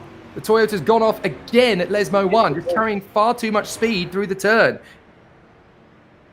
Now, in the background, like I said, it is Jamie Zalechki not quite able to cling on to the pace of Sobers, but it's the AM of Brendan Warner, who's, well, pressurizing Sachin Sobers, one of the pro drivers, second in the pro class as well. A stellar drive here from Brendan Warner. And Lepetri is 6.7 seconds behind that. Then it's Barge, well, 8/10 behind Lepetri. So it's the top three really breaking away in that LMGT3 AM class. As he's got one of the Hypercars up his inside now. What was not ideal. It's going to compromise his exit out of the last corner. It's going to give Sachin Sobers a bit of a gap though. And that's maybe what he needed to now try and get him out of his slipstream, because that is what's so important here, especially in these GT3s. Certainly is. It's a case of nip one, pearl one, drop one, curl one every time you come through these tight and slow apexes and then get back on the power again. So the drivers trying to work their way through. Brendan Warner just trying to pull 7 seconds clear now of Josh Lipetri, who is there in the McLaren in second position. They fly through Curva Grande. Brendan Warner third in GT, leading in the AM class, but thinking, well, I've got enough of a gap on Lipetri that I can actually start to think about overall podium spots, and he's currently in third position, stretching away from Jamie Zalewski, so not bad going. Not a lot of change up at the front end of the field in the hypercar category, so let's look back in GT. We've got John Mayer hustling Vinicius Gonçalves for 5th position. There's not much change between these two at all, which means that the man up in front of them, JT Tammy, might start to get a little bit edgy before long, because if Mayer can get past Gonçalves, he's definitely going to be having a go at the Aston Martin Vantage next. I have a feeling there was a bit of a moment for Alain Lefrançois. He's dropped down the order massively. He's now down on P35. Talking about Daniel Kirby, though, for a second. He's behind now. That's a massive crash, though, for the Audi. Yeah. And that's going to be a trip back to pit lane for sure, if he can even make it back. Sorry, Dan. We seem to have lost Timon Suvic. Timon Suvic appears to have disappeared, or at least he's dropped back to 12th position. Does that mean he's made a pit stop already? Yes, he has made a pit stop. So that was panic station for a moment there. 12 laps into this race, Timon Suvic has made his first pit stop. Bradley Sellers is now in the lead. Here we have a replay from the Audi. This was a bit later on after that happened. Here we go. This is... It's like I said at the top of the show. It's just that second Lesmo onto the curb, and it even happened before the curb, I think, where he got out of shape. And yeah, there's just no holding it from that point. Trundling back to pit lane now, and that's going to be a long old repair for the Audi, and that means that he is out with any shots of a respectable position here in this race. Very unfortunate for Vinicius Gonçalves. Very sad to see him dropping the Audi into the wall at full chat, and that's... as you say, Dan, that could well be a game-changing, certainly a game-ending scenario. As Schultz continues on, Dahlgren is now in second because Bradley Sellers has decided to come into the pits. So that's both of the leaders at the early phase of the race then, because obviously Timon Suvic was your race leader, then he handed the lead to Bradley Sellers. So now we've got a third leader, that is Alexander Schultz in his Acura. As we watch the battle for second place in the GT AM category class, this is Josh Lipetri versus Stuart Barge as they duel away for second position down the Seraglio. Josh Lipetri, the gap though to Stuart Barge has stayed the same for quite a while. It's Stuart Barge who gains back on the straights, then into the corners, loses a bit again. You can see it on entry there as well. It's just Josh Lipetri just a bit more confident seemingly in that in that McLaren. And I think the thing is that Josh Lipetri has a bit more front end than Stuart Barge had, courtesy of course of that little bit of weight that comes off the GT3s of Josh Lipetri ahead. You can see what that straight line does though, a little bit wide though for Stuart Barge. It's going to mean he's going to lose a couple of tenths, valuable tenths though in this race, and he's got to make that all up again. But that was rather close, I have to say. So down the main straight, regroup, try again, says Stuart Barge, as we are going to look at a replay. This is the CMS Peugeot, getting it all untidy, all very wrong indeed. That's John Ewan. That is John Oyan. So unfortunately, that's not the first time that we've seen John Oyan drop the plot there. And he's not the only one to do so. Ross Smith, though, up into P3. Well, of course, when I say that, drops back down to P4. Is in pit lane, I think, is Ross Smith. Alexander Schultz into pit lane as well. So those two opting to pit now. That has promoted Magnus Dahlgren up into P1. Tom Lane into P2 in the Porsche. Glamour Benche ahead of Philippe Enrique in the Acura. Here we can see that in between those two, I think it was John Ewan of the Hypercar Pro class, of course. But so far, I would say this race is slowly developing into something. The start was okay. No one really had too much issues apart from John Ewan and, of course, our pole sitter in qualifying, Daniel Kirby, of course, had some kind of issue which made him drop out of the server, had to come back in, is now at the moment in P33, making his pit stop at the moment, so dropping down the order again. But overtaking the GT field, and, well, you have to start somewhere. Usually that's by overtaking the GT field. Well, that's a big mistake there for Barge, who managed to get through Lipetri and then has let him go again. So the two of them continue to battle as into the pits, I do believe, comes Magnus Dahlgren. I tell you what, this lead change battle that we've got going on at the front end of the field, it's very reminiscent of the Italian Grand Prix of '95 when you had Lacey was leading, then he pit in, Berger was leading, then he pit in, Herbert was leading, then he pit in, Barrichello was leading, then he pitted in, and Hakkinen was leading, and then he pitted in. So they've all had their turn for one lap at least, leading the race here at Monza as we look at the net leader, if you like, Timon Suvic, the man who was leading the race initially, and of course will take back the lead when Dahlgren and Lane have committed to their pit stops. Mind you, I thought I saw Dahlgren in the pits. He hasn't come in, but Tom Lane has. Oh, no, he has come in. My apologies. So Dahlgren and Lane both deciding then to come into the pits on this occasion. So Timon Suvic is handed back the lead. Interestingly, Alexander Schultz is handed back second place. What happened to Bradley Sellers? They seem to have a really slow pit stop. Well, it's now a 1-2 for both Acuras. That is one of the Porsches I think of. Was that Tom Lane coming out of pit lane? He has dropped down below Bradley Sellers. Magnus Dahlgren is well ahead of him now. But Tom Lane might have well spun it on pit exit. Coming out of pit lane, cold tires maybe, if he changed. Was it Tom Lane? Was it not? It was not, because that is one of the Acuras. And Tom Lane is in a Porsche. Trying to spin turn it. That obviously... Oh, fit. no. And then the weight. The weight. Now he can go back and... Oh God, he's going for it again! Oh dear, this is a Pedro Lamy job, isn't it? This is making a real hash of the recovery here.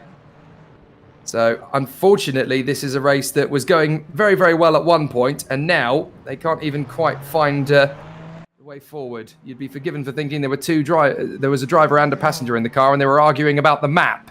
And as a result of that, look at the smoke that is now coming off Philip Enrique's car. He's overheated the car, trying to get it going again. Was it Philippe Enrique who had that spin there in the first corner, or exit of the first corner? Might have been. This is Magnus Dahlgren, who is chasing down, I think, Tony McCoffin ahead of him. Now, there's an interesting battle, because haven't seen Tony too much in this race so far. He's worked his way up into P4, has made a pit stop, as now Magnus Dahlgren goes past, gets up into P4, and is underway once again. Love the livery though on that Ferrari. Looks stunning. It really does. Magnus Dahlgren in fighter pilot mode as he makes his move there on Tony McCoffin. Oliver Newman currently in P6, then Ross Smith, Gilles Lalonde, Brian Hall, and Wouter de Bruin. It's amazing, isn't it, how things have changed quite dramatically over time. There's still quite a few drivers that have yet to come in for their first stop by the look of it. I would say McCoffin, Newman maybe, or did Newman pit very, very early into the race, I wonder? Maybe that's what's happened. Might be a couple of drivers that decided, very early on to make the pit stop. Sebastian Esposito has just made the pit stop. And obviously we know that Tom Lane in the Manta Squid has as well. As off the road goes Jamie Zalewski right in front of Tony McCoffin. That was a bit of a wake-up call. Well, that was not ideal. It has given him a bit of a gap now, though. 1.6 seconds is the gap. And he can work with that. He's out of a slipstream now. He can focus on himself. Because even though you would say, Jake, that if a car is 8/10 behind you, you wouldn't lose too much. You're still using some of your brain power. Looking where that car is. This is a big snap, though, for Magnus Dahlgren. That's going to lose in time through Ascari. Tony McCoffin has had the same, I think. Didn't gain too much in Ascari, but what I was saying was that if that car is 8, 7 tenths behind you, you do use some of your brain power to just constantly look where that car is if you don't have to defend. And it does slow you down, even if it's just 2, 3 tenths. It does slow you down if you're under attack from someone. And if you have a bit of a gap, like Magnus Dahlgren has now 2 seconds back to Tony, it does ease that pressure a little bit, and it does make you focus on yourself a bit more. Well, this is interesting because we've now got the difference between the drivers that came in early and the drivers that have just been in for their stops. Because Tony McCofferman, he had an early pit stop, as did Oliver Newman, and they are now 5th and 7th. So getting out of the melee, as it were, getting out of the chaos and the fisticuffs of the traffic, they've actually built a nice rhythm here. So Tony McCofferman being in 5th position is correct, and that is not a net 5th position, that is a genuine 5th position. So a very nice work indeed from the boys there in the Porsche. And at the inside, that is Timon Suvic trying not to trip over the back markers. He's the real winner from the pit stops, isn't he? Because he had a very decent lead going into the pit stop strategy. Now he finds himself a dozen seconds pretty much clear of Schultz and Sellers. He's got himself into a perfect rhythm, and knowing that he doesn't have Dan Kirby to worry about, he has got himself well clear in the lead. And of course, Dan Kirby is in this race, albeit 2 laps down. So, oh, there's been an incident at turn 1. We've had a spin at turn 1. So that's one of the hypercars going off there. We need to figure out who it is that's gone. Jason Whitehead, I feel like... Yeah, it is Whitehead, you're right. So let's see what happened. Oh, well, he's already there at the scene of this. Oh, that's happened at breaking point for Jason Whitehead. They're lapping one of the Acuras. Oh, and that's either poor decision making for the car in front, or Whitehead just didn't sense that the car was going to start braking in front. Oh, tricky to know who caused that. What I feel like, Jake, there has happened is that he did not see that Acura in front. And the Cadillac did. The Cadillac starts braking early to try and call. Oh, yeah. Too much. And he did not adjust for that. And, well, this is the result. Well, that was the sim racing equivalent of the Mitsunori Takaboshi Super GT crash last year at Fuji, wasn't it? He just didn't see the car in front that was slow, slammed on the brakes, and there was nothing Jason Whitehead could do to get out of the way in time without causing an accident. So, big issue, and that's almost certainly now put him out of the race, Jason Whitehead, because there's no way the car is going to be drivable after that. No. Also, if you do make an adjustment under braking, of course, the car is already completely loaded up on the front. If you then make an adjustment, as desperate as he did to try and get out of the way, not hit the Cadillac, then, well, your rear end is going to have some trouble. There's no weight on the back, and, well, that was the result of that. And, well, that has probably, like you said, put him out of the race. Right, time to cue up the Jaws music, because Bradley Sellers is being caught by Alexander Schultz, because they were in opposing positions, but now Alexander Schultz wants his second position back, and Bradley Sellers is trying to run away and hide, but that Acura, which is looking pretty menacing in his rearview mirrors, pushing on. There's also a sizable battle going on in GT, because Brendan Warner has taken the lead here from Becky Ely, but this is pretty much GT pit stop window now, so we're going to see some frantic pit lane activity from the GTs very shortly. We are over the halfway point in this race, so that would mean only one pit stop needed for the GTs. Now, I did expect only one pit stop coming into this. If I look at my timing screen, that tells me that some drivers have already pitted in the GT class and are going to have to go for a second. One of those drivers is Becky Ely, who's pitted very early on. Some drivers have not even pitted yet, and there are drivers that have made 2 pit stops already. So, yeah, it's a bit all over the place in the GT3 field, and trying to figure out who's doing what, yeah, is a bit of a, it's a bit of a mess in terms of pit stops for the GTs at the moment, but, yeah, we'll work it out to the end, I guess. Well, let's look at who hasn't pitted. That's where we can really pick up the narrative in GT. So JT Tammy is currently the leader in the GT category in the Champion Aston. They haven't pitted yet, nor has Peter Mayer or James Walker in the McLaren, nor has Gilles Villeneuve in the Lexus, or interestingly, Jamie Zadecki in the Acura has apparently not pitted either, despite dropping down the order quite rapidly. So I'm not sure whether that's an incident from Jamie Zadecki we didn't see, or a pit stop that hasn't been registered. Whatever it might be, it's certainly not gone well for Zalecki over time. However, we are waiting for the pit stop from Messrs. Tammy, Mayer and Walker. That'll be very soon indeed, as still this battle between Sellers and Schultz rumbles on. And of course, we can't forget the fact that the Hypercars will need to come in a second time, and potentially a third time, based on what Ross was telling us. It's an overtake. Brian Lalonde back into P8 now. That is the livery I think that Peugeot used in the real life 24 hours of Le Mans. I must say, it looks stunning, that livery. When they did reveal it, I was like, okay, this is the kind of livery that I expected from Peugeot, being back at Le Mans after so many years. So yeah, stunning livery. Did not help him though in that fight. The BMW of Walter de Bruyn passed into P7. Gilles Lalonde back down into P8. Certainly 9 out of 10 for appearance, but 2 out of 10 for execution, isn't it? So it hasn't quite gone well on that occasion for Gilles Lalonde. There's still time. There's still plenty of racing opportunities for him to come forward. So let's update you on the way things currently are. Timon Sudik in the Kowalski Acura is your race leader. He's got about 12 seconds on Bradley Sellers and Alexander Schultz, who are still battling away for second position. There they are, currently in the first chicane into the Rettifilio, and then back up the horsepower, back up the gears. They go through the Curva Grande. Fourth place at the moment is Magnus Dahlgren in the Ferrari, and he's having a fairly comfortable run, really, in fourth position. He hasn't got a massive amount of issues from Ross Smith, who is in fifth position in the Acura. There he is. You can just about see him in the background. You can just about make him out in the mirrors if you're squinting, if you're Magnus Dahlgren. But Smith has got pressure from Tony McGoffin in the Toyota right behind him, in the Porsche, sorry, right behind him. So still giving him plenty of chase. And then you've got Newman, De Bruyn, Lalonde and Brian Hall. Oh, that's gone very badly wrong for Oliver Newman. He lost the back end of the car and essentially ended up having all sorts of problems to deal with. Now, it's that Bencher behind him who's going to try and overtake him. It's not Bencher, of course, in the Cadillac. It's De Bruyn. Yeah, it's De Bruyn, but that's not for class position, luckily for Newman.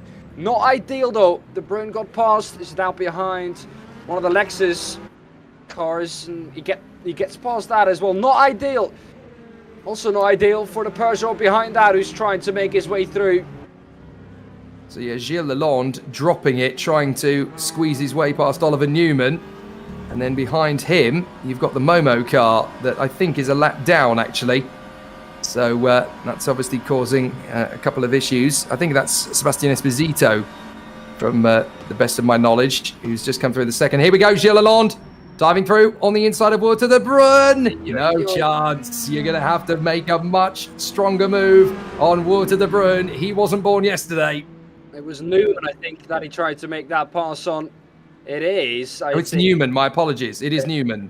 Walter de Bruyn is a bit further up ahead already. And that is the driver who he's trying to re-overtake. However, though, Newman does not want to give this up. No, indeed. Lalonde is now going to get a little bit of side draft here from Oliver Newman, but there's a bit of a distance between them. And watch out behind you, boys, because you've got the Acura. They're going to go 3 wide down the straight up to the first chicane. And so it's going to be Oliver Newman that hangs on to it for the time being. Gilles Lalonde managing to cover off. Oh, that was beautiful stuff between the three of them. They came across the line almost in a dead heat, 3 wide there on the run to the Rettifilio. That is what this place is so good at. 7 seconds now from Walter de Bruyn to Tony McGoffin in P6. He's got to try and close that gap up. However, though, Gilles Lalonde's caught back up to Brian Hall.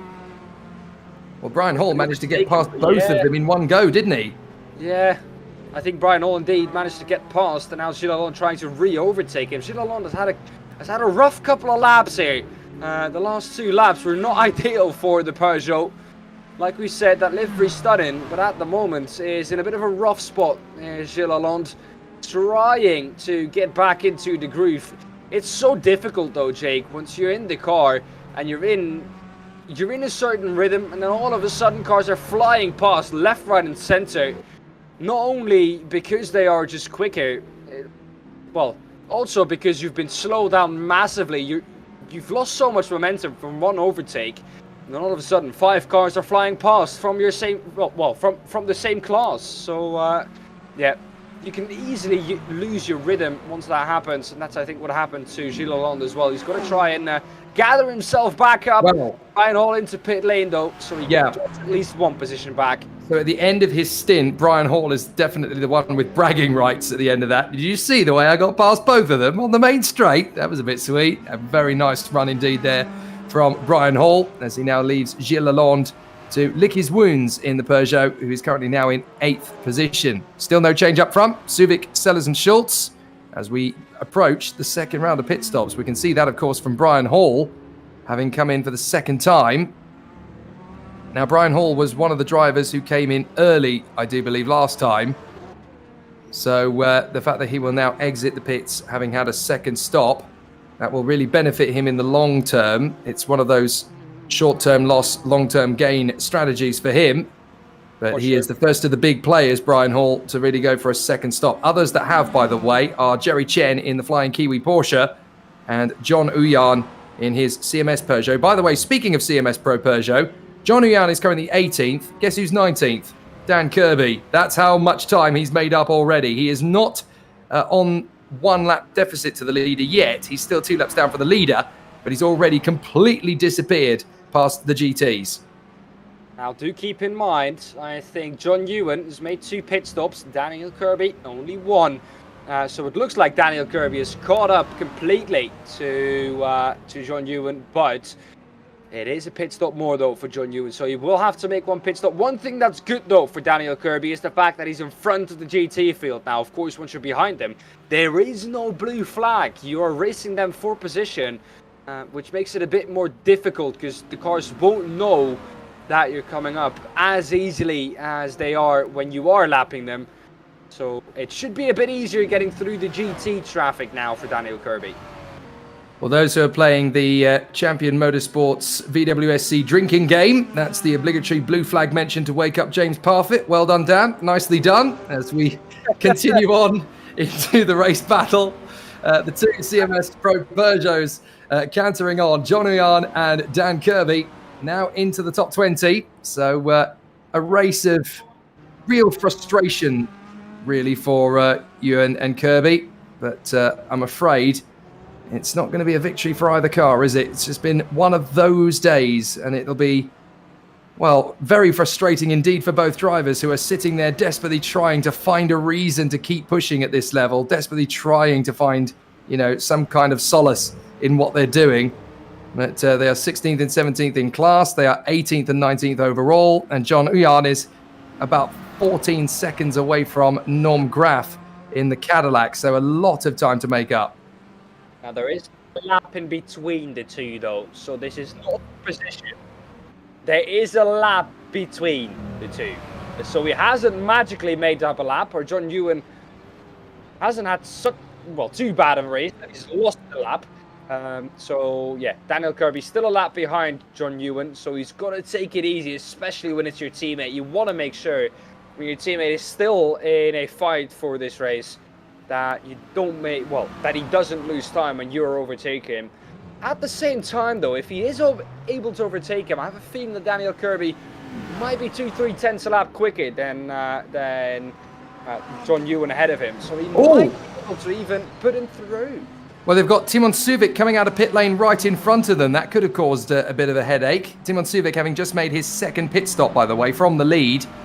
So that could have been a bit of a headache. But look at the gap between Jerry Chen and Dan Kirby in terms of race position now in class. He's got to make up about a minute or so if he wants to be anywhere near competitive. As coming out onto the circuit, that is actually Jerry Chen, having just made the pit stop. So when Dan Kirby makes his second stop, the roles are going to be reversed, of course. So you can kind of make heads or tails of how that's worked out. Johnny Young has lost 2 laps, and so too has Jerry Chen in the Kiwi Porsche. Not entirely sure how that's happened for Jerry, who, of course, we've seen at the front end of races. But 2023, Just hasn't really been his season, has it? He's had all sorts Look of at that! Look at that! misfortunes. Jake. Sorry to interrupt, but the windscreen wipers are on. It's raining out. It's on raining track. at Monza. Oh my goodness!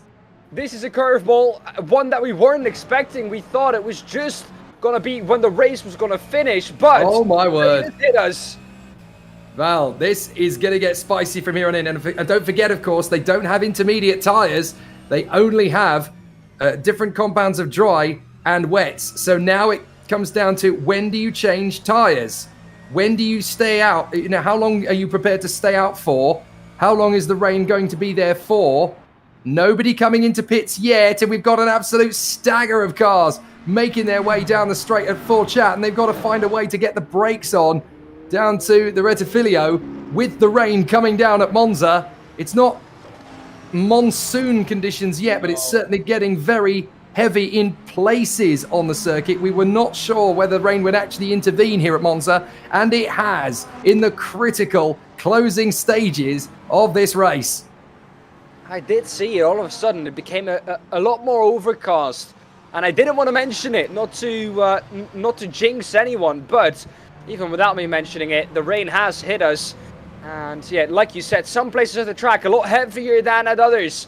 So that's also something, when it might be just lightly raining going into the Rettifilo, when you go into Della Roggia, it might be completely wet already on track. So that's something that the drivers are going to have to make a decision about. When do you pit? When do you know it's better to go onto the wets? It's a complete field. Look how hard they're having to fight the cars, though. That's Yuji Mazdur in the Ferrari that we're looking with, trying to chase down Peter Meyer. But this track is getting more and more slippery with the lap. We're not quite at the GT4 European Series second race earlier this season at Paul Ricard, when about this time left to go in the race, we had a massive rain shower. And, well, there was a genuine shout as to whether you come in for wet tyres or not, and the drivers that were on wets compared to the drivers were making up a minute per lap. It hasn't quite got to that stage yet, but I tell you what, the drivers will definitely be feeling the pinch out there here at Monza as you desperately try not to put too much throttle application in. You've got to try really careful here to hold it together as we watch the leading battle in GT. This is Becky Ely and Sachin Sobers, both of whom have pitted for the first time, by the way. So this is the accurate positions in GT. But now we've got an interesting duel for position in terms of the pit stops for the Hypercars. Do they make a pit stop for wet tyres at their second stop, or do they stay on dries? That is an absolute conundrum now. And we're halfway through that pit stop sequence because we've had both of the Acuras come in. Timon Suvic went on to dries, I do believe. And so too did the Acura of Alexander Schultz. And so did Bradley Sellers. But if the rain gets heavier, the likes of Dahlgren, Lane, and some of the others that have left this very late might actually get the most momentous of bonuses. Man, it's Dahlgren into the pits now. So what is he going to choose for? Is he going to take the risk? And is he going to go on to wets? Maybe hoping for the fact that the rain is going to get heavier throughout this race. Now 14 minutes left, and they're fighting their cars. We had rain at Canadian Tire Motorsports Park as well, and it absolutely threw the race on its head. So we might well see the same ace. Stay off the white lines, though. That's a general rule of thumbs when it comes to rain. There's contact between the two. Becky Ely, though, pushes Sachin Sobers off the track. They're both struggling for grip on the exit of the Rettifilo. Both get underway and stay in the same positions. Have another look at that. This is how I think Becky Ely was looking at that. There's the contact. Sachin Sobers. Becky Ely says, no, sir, you're not going to make it through that way. Slams the door, and Sachin Sobers has to wait till Becky Ely rejoins the track, and both get going again. Both in the same positions as they were before.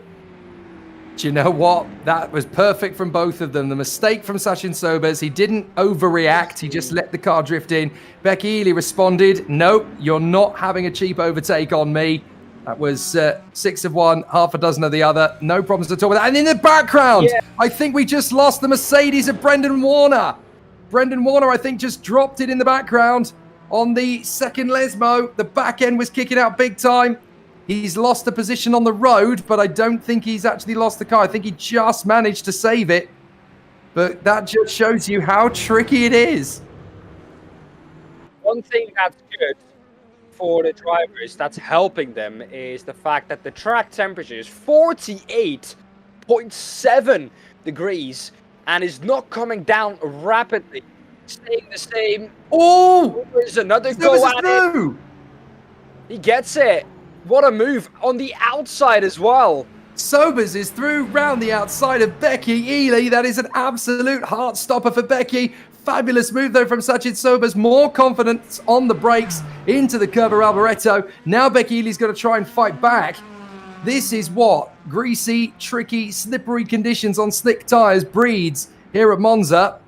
And now Sachin Sobers has got to be basically got to be the gopher into the first corner on the brakes in the hope that he can get the car stopped. Becky Ely can respond to what Sachin Sobers does.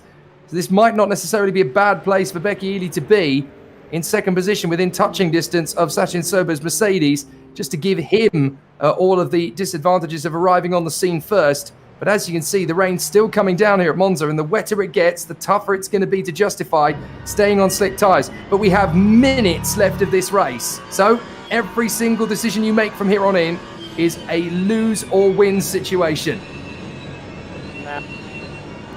The weather radar in between. Lap times for the hypercars are down about 6 seconds.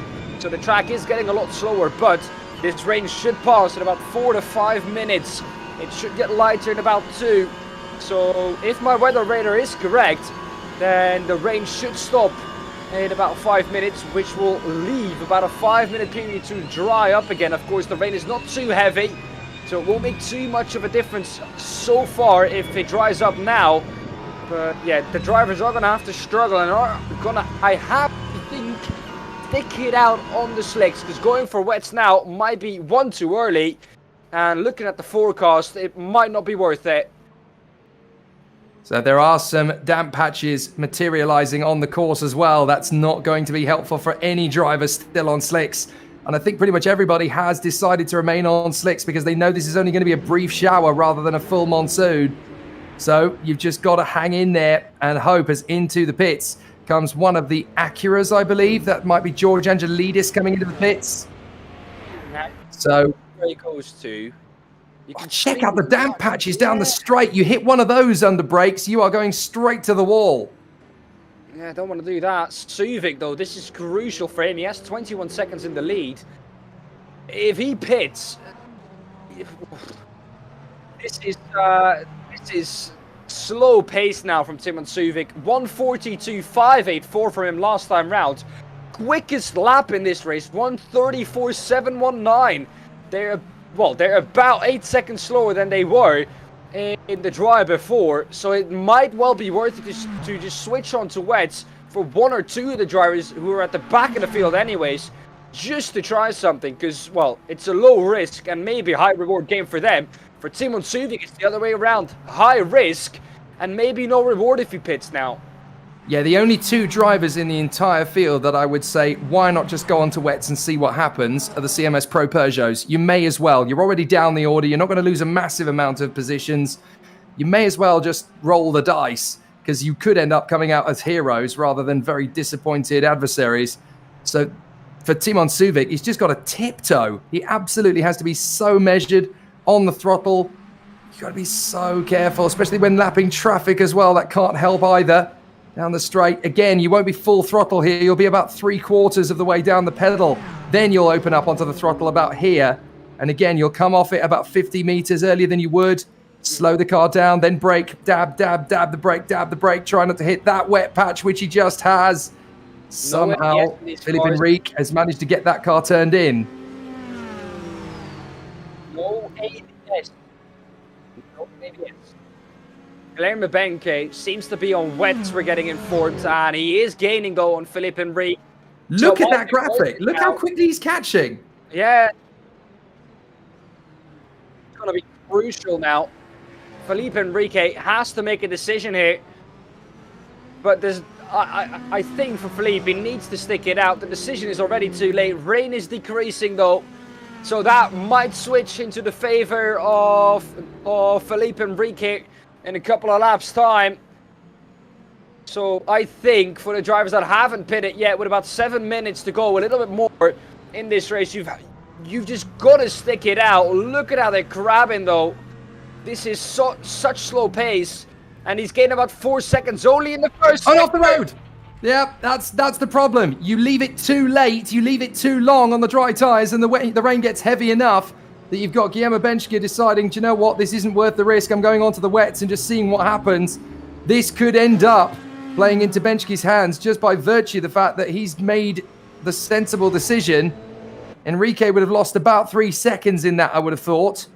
So this gap is absolutely going to annihilate. But this is the thing, with you saying, Dan, that the rain is stopping, again, the air temperature is quite high, but will it drain enough to make the slick tyres the better choice? Or will Benchke, who has now got the tyres pretty much how he likes them in the wet, will they go the distance perhaps more than a worn slick would?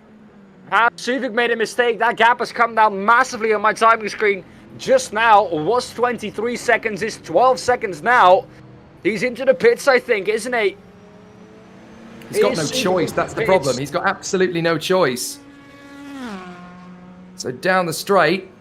Simon Suvic has made a massive mistake. He's into the pits, I think. Yes, he is. That has allowed Bradley Sellers to go up into the lead. Magnus Doggen goes past as well. But with about 6 minutes to go, which would be, Jake, I would say about 5, maybe 4 laps, he could make up what he just lost. But what does Suvic do? That's the thing. What does he do? Does he go wet? Does he go dry? Because at the moment, the wet tyres does appear to be the sensible option. Look at the lap times of Guillermo Benchke. He's the one who's really worth keeping an eye on in this. He doesn't even need to make the overtake here on Oliver Newman. He doesn't need to pass him at all. He just needs to sit there. He just needs to sit there and wait for it to happen. A spin in the background as well. I don't know who that was, but that was one of the Acuras, I think. It just tells you how tricky this track is at the moment on the slicks. What a way to end this. Let's have a look at it again. It's down into the braking zone. Whoops, going off, and then you're on to the wet stuff, straight into the wall. Straight up aquaplaning, I think that was for him. Yeah, pure aquaplane. Ugh. Does manage to get back on track in one time now instead of making a mess of it. Well, we've also lost Sobers, I believe. We've also lost Sachin Sobers, the former leader in GT. So let's have a look at what's happened. It's the same place. It's at the Della Roggia. He hit the wet patch going in. Dropped the car going off the road. Manages to keep it going in a relatively straight line, though. Unless there's another incident to come. The car does look very squirrely through the first Lesmo. So he comes his way through again into the second Lesmo. Is this where he's going to drop it? We saw Vinicius Gonçalves go off there earlier in the Audi. He's on the curbs. Well, Simon Suvic getting out onto the circuit again after his pit stop. Now, the big question is going to be... Oh, there's a spinner in the background. John Ewan might be on wets here. He might have listened to what you said. His last lap time, 1:43.637.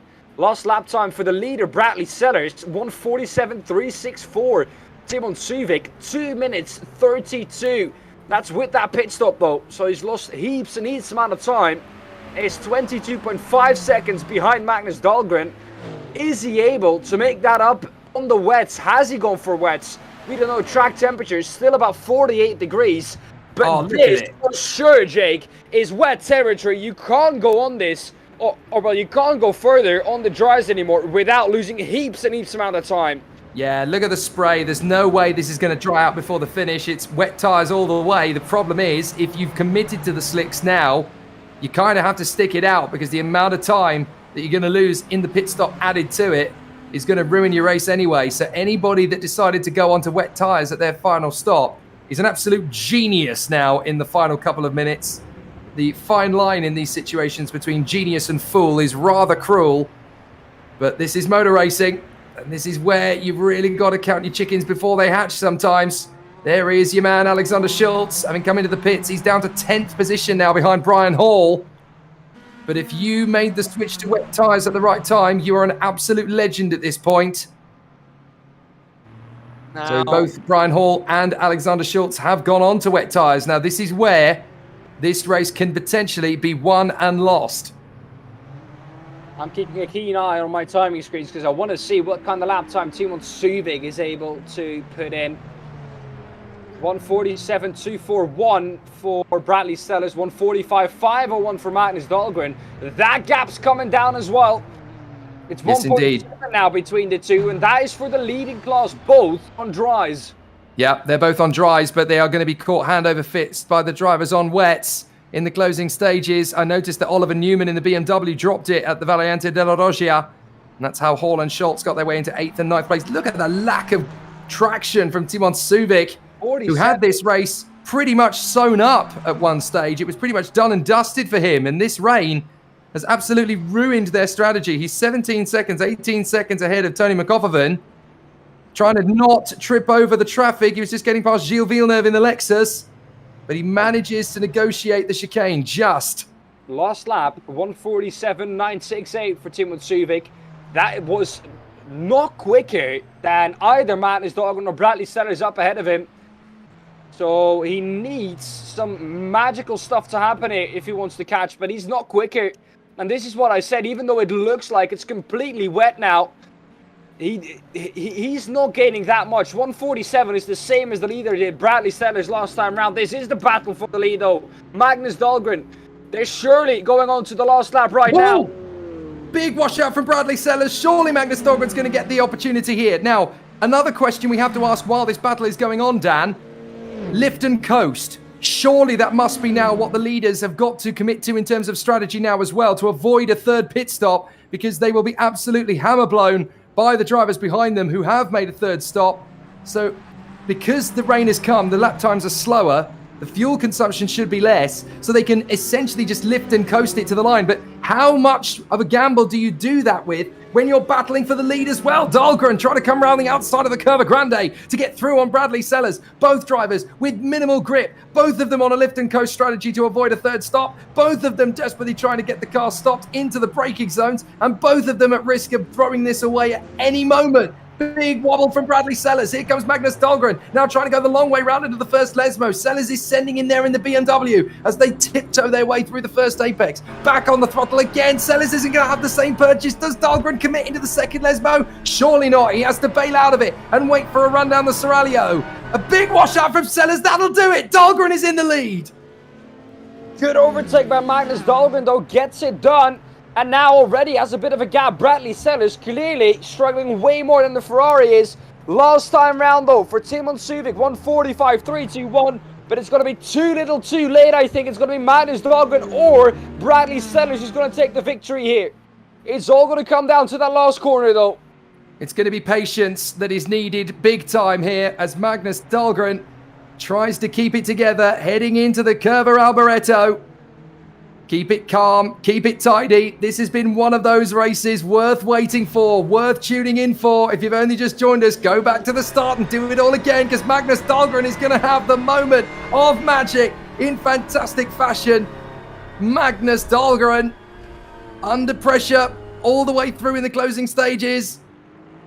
But what a terrific run. What a brilliant battle. And Magnus Dahlgren has just managed to snatch it from Bradley Sellers in the closing stages. He can celebrate. Yes, Magnus, you were there when it mattered.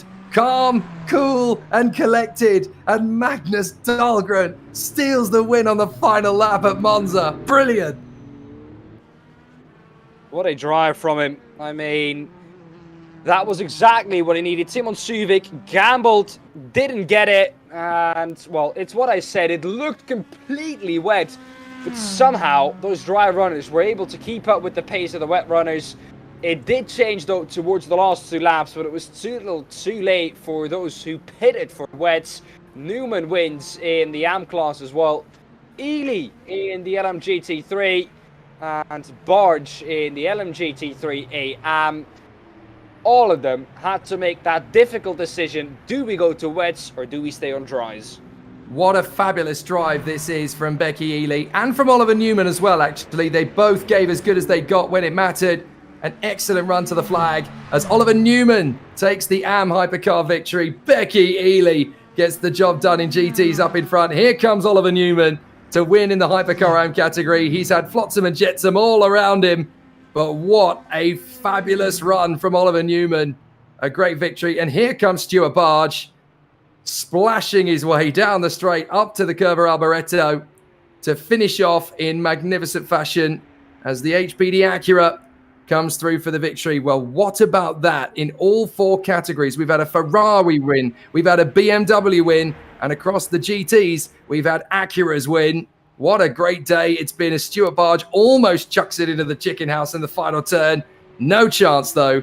He gets it done. Stuart Barge comes home for the win in fine style. But what a race it has been here at Monza. Just when we thought it was predictable, just when everybody was getting ready for another Dan Kirby washout, everybody was washed out. And Magnus Dahlgren was the one who emerged through the puddles to a fabulous win here at Monza. What a brilliant final duel between Magnus Dahlgren and Bradley Sellers, and Magnus Dahlgren in the Emmy Racing Ferrari able to come through for the victory. So let's run you through our breakdown. Magnus Dahlgren in front of Bradley Sellers in the BMW and Timon Suvic in the Acura, Tony McCoffervan in the Porsche, and Gilles Lalonde in the Peugeot. 5 different manufacturers in the top 5 places.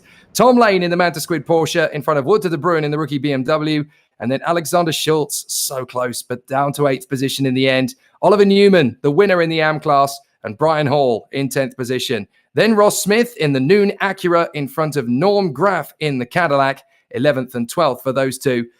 What a disappointing race in the end for the CMS Pro Peugeots. John Uyan unable to get the job done in 13th in the end, having lost the lap. Sebastian Esposito in the Ferrari, Jerry Chen in the Flying Kiwi Porsche, Guillermo Benchke in the Cadillac. Dan Kirby barely started the race at all, lost 2 laps, and ended up staying down in the doldrums. 17th for him. George Angelidis in his HPD Acura, Philip Enrique in the Acura in 19th place, and then Benjamin Portas Heath in his Toyota. Despite tripping over the road a few times, he came through in 20th place. Take a bow in 21st position. The winner in the GT category, Becky Ely. Quite sensational circumstances. She drove like an absolute legend out there to hang on to the victory, despite all the pressure and all of the difficulties going on around her. And we'll definitely hear from Becky Ely before the end of the broadcast. In fact, we already have Magnus Dahlgren, Oliver Newman, and Becky Ely all waiting to talk to us. But what a fabulous, fabulous battle it has been from them. Wow, what a terrific job it was. So we're going to wrap it up by chatting to our drivers after a sensational run. All 4 of our class winners are in the waiting room. So let's go straight in with Stuart Barge. I think we'll go from the lower class to the front class. And Stuart Barge was the last one we saw home. So he'll be the first one that we speak to in the broadcast booth after a fabulous race battle. So let's grab a word with Stuart Barge after his fabulous run in the HPD Acura to come through to win the GT AM category after a very strong run from Stuart Barge. So let's see if we can grab him in from the waiting room, and we'll hear what Stuart Barge has to say. What an incredible race from Stuart Barge, the HPD Acura. A brilliant drive. It was pretty tricky throughout the race, not just in the closing stages, but that one must feel pretty satisfying. Yeah, very satisfying, very satisfying. I did not expect to have quite the pace I did. And then when it started raining, the NSX just is in its element when it starts to get a little damp. Well, that race had 3 stages essentially to it, didn't it? Because in the first phase, when the track was really green, it must have been quite straightforward. Then obviously once the track has rubbered in, that's when the tires get really greasy and you're struggling to keep a hold of it. And then the rain came, you got an opportunity to chill out to a certain extent. A very strange race. Chill out at first, but it got progressively wetter and wetter. And holy cow, if I could have thought I could succeed in going in for a quick change to wets, I would have, because I was giving up 8, 9, and 10 seconds a lap.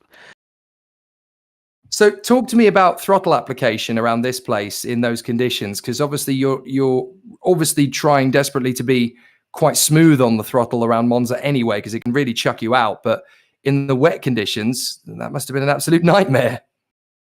It was quite interesting. In the AM class, we do have TC, and well, I guess all GT3s do. So I kept playing with the setting on the TC and just trying to be as smooth as I could. Amazing. I mean, that was right to the edge of what you could achieve there, Stuart. How does this feel now coming to the later rounds of the championship? What does a win do in terms of continuing on the 2023 campaign? It just gives me more encouragement, really. Fantastic. So obviously we'll continue to see how that progresses towards the end of the season. Good job, Stuart. Great win here at Monza. Fantastic. Thank you, Jake.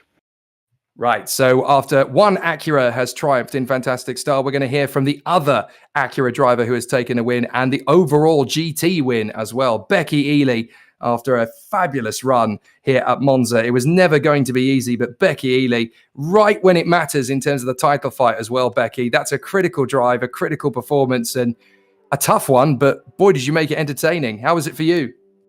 It was great fun, and I love your commentary voice, Jake. Nice to meet you. Nice to meet you too, Becky. Tell me a little bit about when we got from the dry to the wet, because obviously this circuit changes dramatically in those conditions. But Stuart was telling us, the Acura really comes into its own in the wet conditions. Is that how you were feeling behind the wheel, or was there a little bit more going on than meets the eye? No, it was just brake a bit earlier, learn the braking zone. Hope Sachin messes up, and he did, very luckily. So, and then just keep calm and keep going. It is a fantastic car in the wet, and I normally go okay in the wet. So, yeah, I just kept hoping. I was looking at how long was left, and I was like, oh, it's close whether a pit stop would be faster or not. I think I'm not going to risk it because if Sachin goes, then I've got a chance to beat him, and if I go, I didn't think that wets were going to come back through in that little time. I mean, it's a very tough situation when you're in a rock and a hard place. Just how close were you to sort of changing strategy completely? Because I know there were several drivers out there that were umming and ahhing about, do we go wets? Do we stick it out with the slicks? I mean, how many times did you have that conversation with yourself out there? As soon as it hit 15% rain, I was like, this is going to be like wets weather in no time. It's right on the edge whether pitting is going to be faster or not. And considering how it played out, obviously, I mean, do you think there could have been an opportunity to sort of change it up, or were you backed into a corner essentially with the time that you had to play with? Did you have to just make that commitment? If people were confident the rain was going to stay, it was worth pitting straight away. The moment it hit 15%, dive in the pits, you would have made up the time. But checking the weather forecast and stuff, it could have just been a 5-minute shower, and then you would have been screwed. I mean, you definitely made it particularly entertaining right to the end. And heading on to the remainder of the championship, this is obviously a big win considering how tough you were pushed by your opposition. Where does this leave you now for the rest of the campaign? Oh, nowhere. Like after that engine blow in Le Mans, and then I missed a race because I was ill. That was a high scoring race. That was it. I'm like 40, 50 points down. So even catching up a bit, it's not going to make a difference.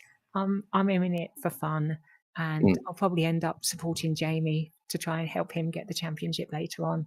We'll see. We'll see how I go and see how he goes leading up to the end. But I guess it's quite nice to prove the point anyway, isn't it?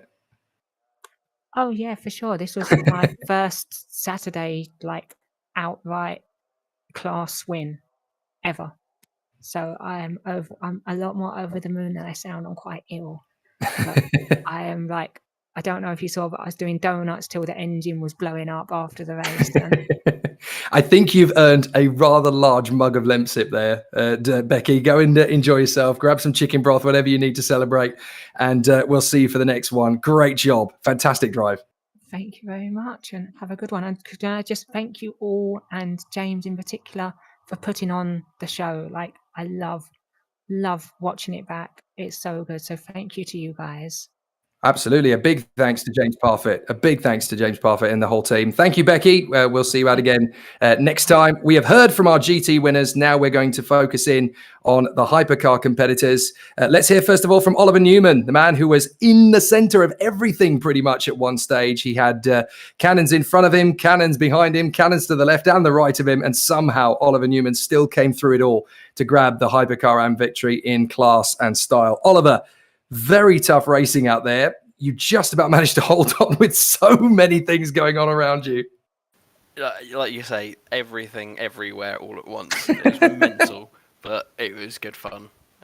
Everyone was very clean from my end, so I was quite a happy race for me, really. I mean, considering how insane it was, I think that was a real, from my side, and I'm hoping from your side as well, a real advert for VWSC and Champion Motorsports in general. That could have got really nasty. It could have got really insane, and a couple of wars could have broken out. But such is the nature of the community, such is the nature of the spirit of competition, that it just ended up being a darn good race. Yeah, absolutely. Like I say, everyone was, well, from my end, was very clean. I know there was a couple of incidents, but it happens. It's racing. So talk us about that critical changeover from the dry to the wet, because I guess from your point of view, again, with the BMW being a bit of an all-rounder, how many conversations with yourself are you having about, can we stick this out on slicks? Do we go wet? How difficult was that little conversation? Yes. Essentially, I think to myself, unless it's maximum 40% wet, I'm not even thinking about changing to wets. So I pitted just as it started raining, and I thought, right, I'll just go to the end. And just about worked out. It was getting a bit dicey at the end because the BMW struggles, I think, with front end grip, like with a bit of aero wash, especially in traffic. But like the Parabolica, you're going straight, so you have to really think about your braking points.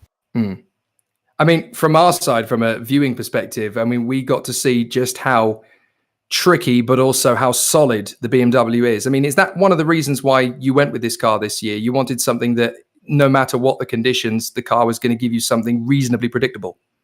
I'll be completely honest.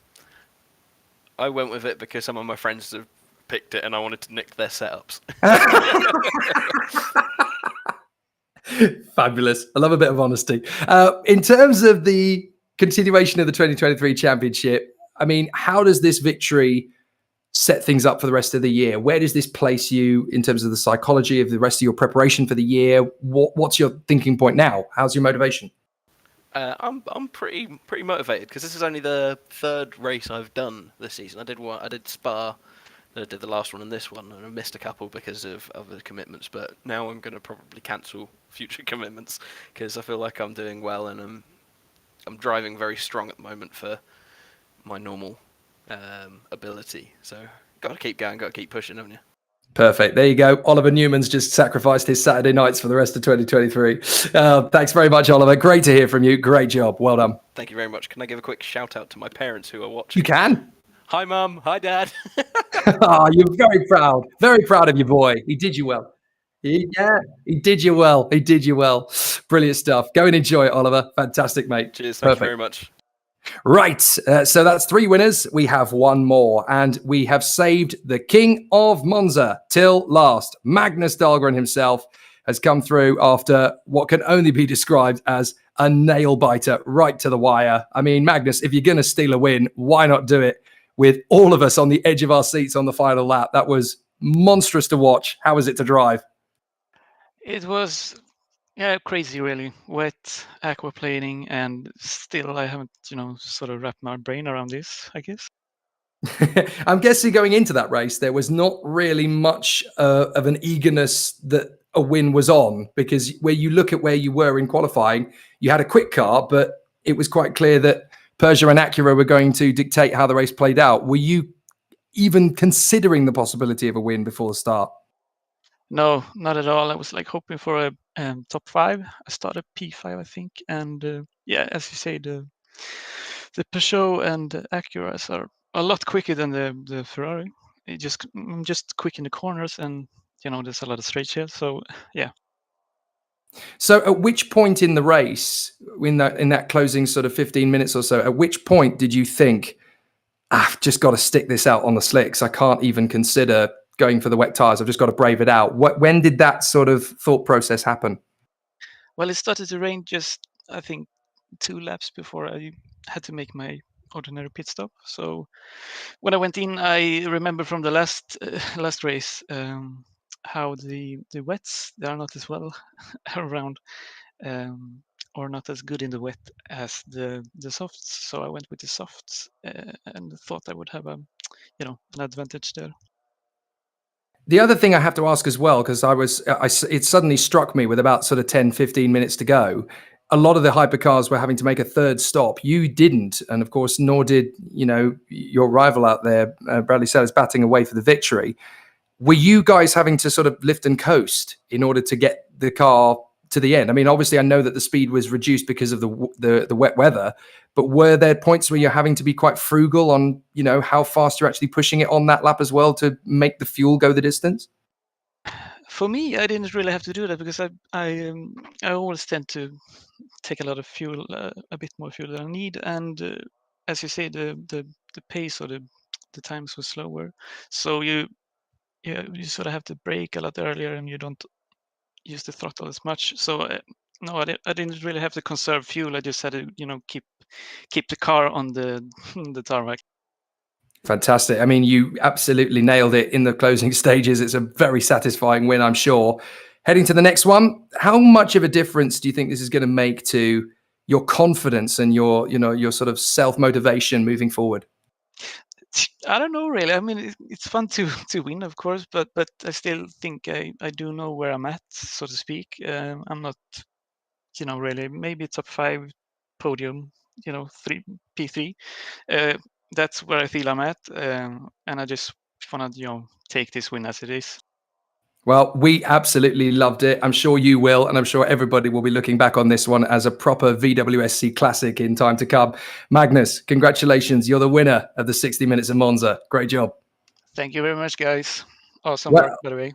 No, it's been great fun. We've absolutely loved every minute of it. Final word from Dan Pepples. What an absolute thriller. I mean, when we came to the booth today, we thought it was going to be good. We thought it was going to be enjoyable. We had no idea it was going to be a nail-biting classic.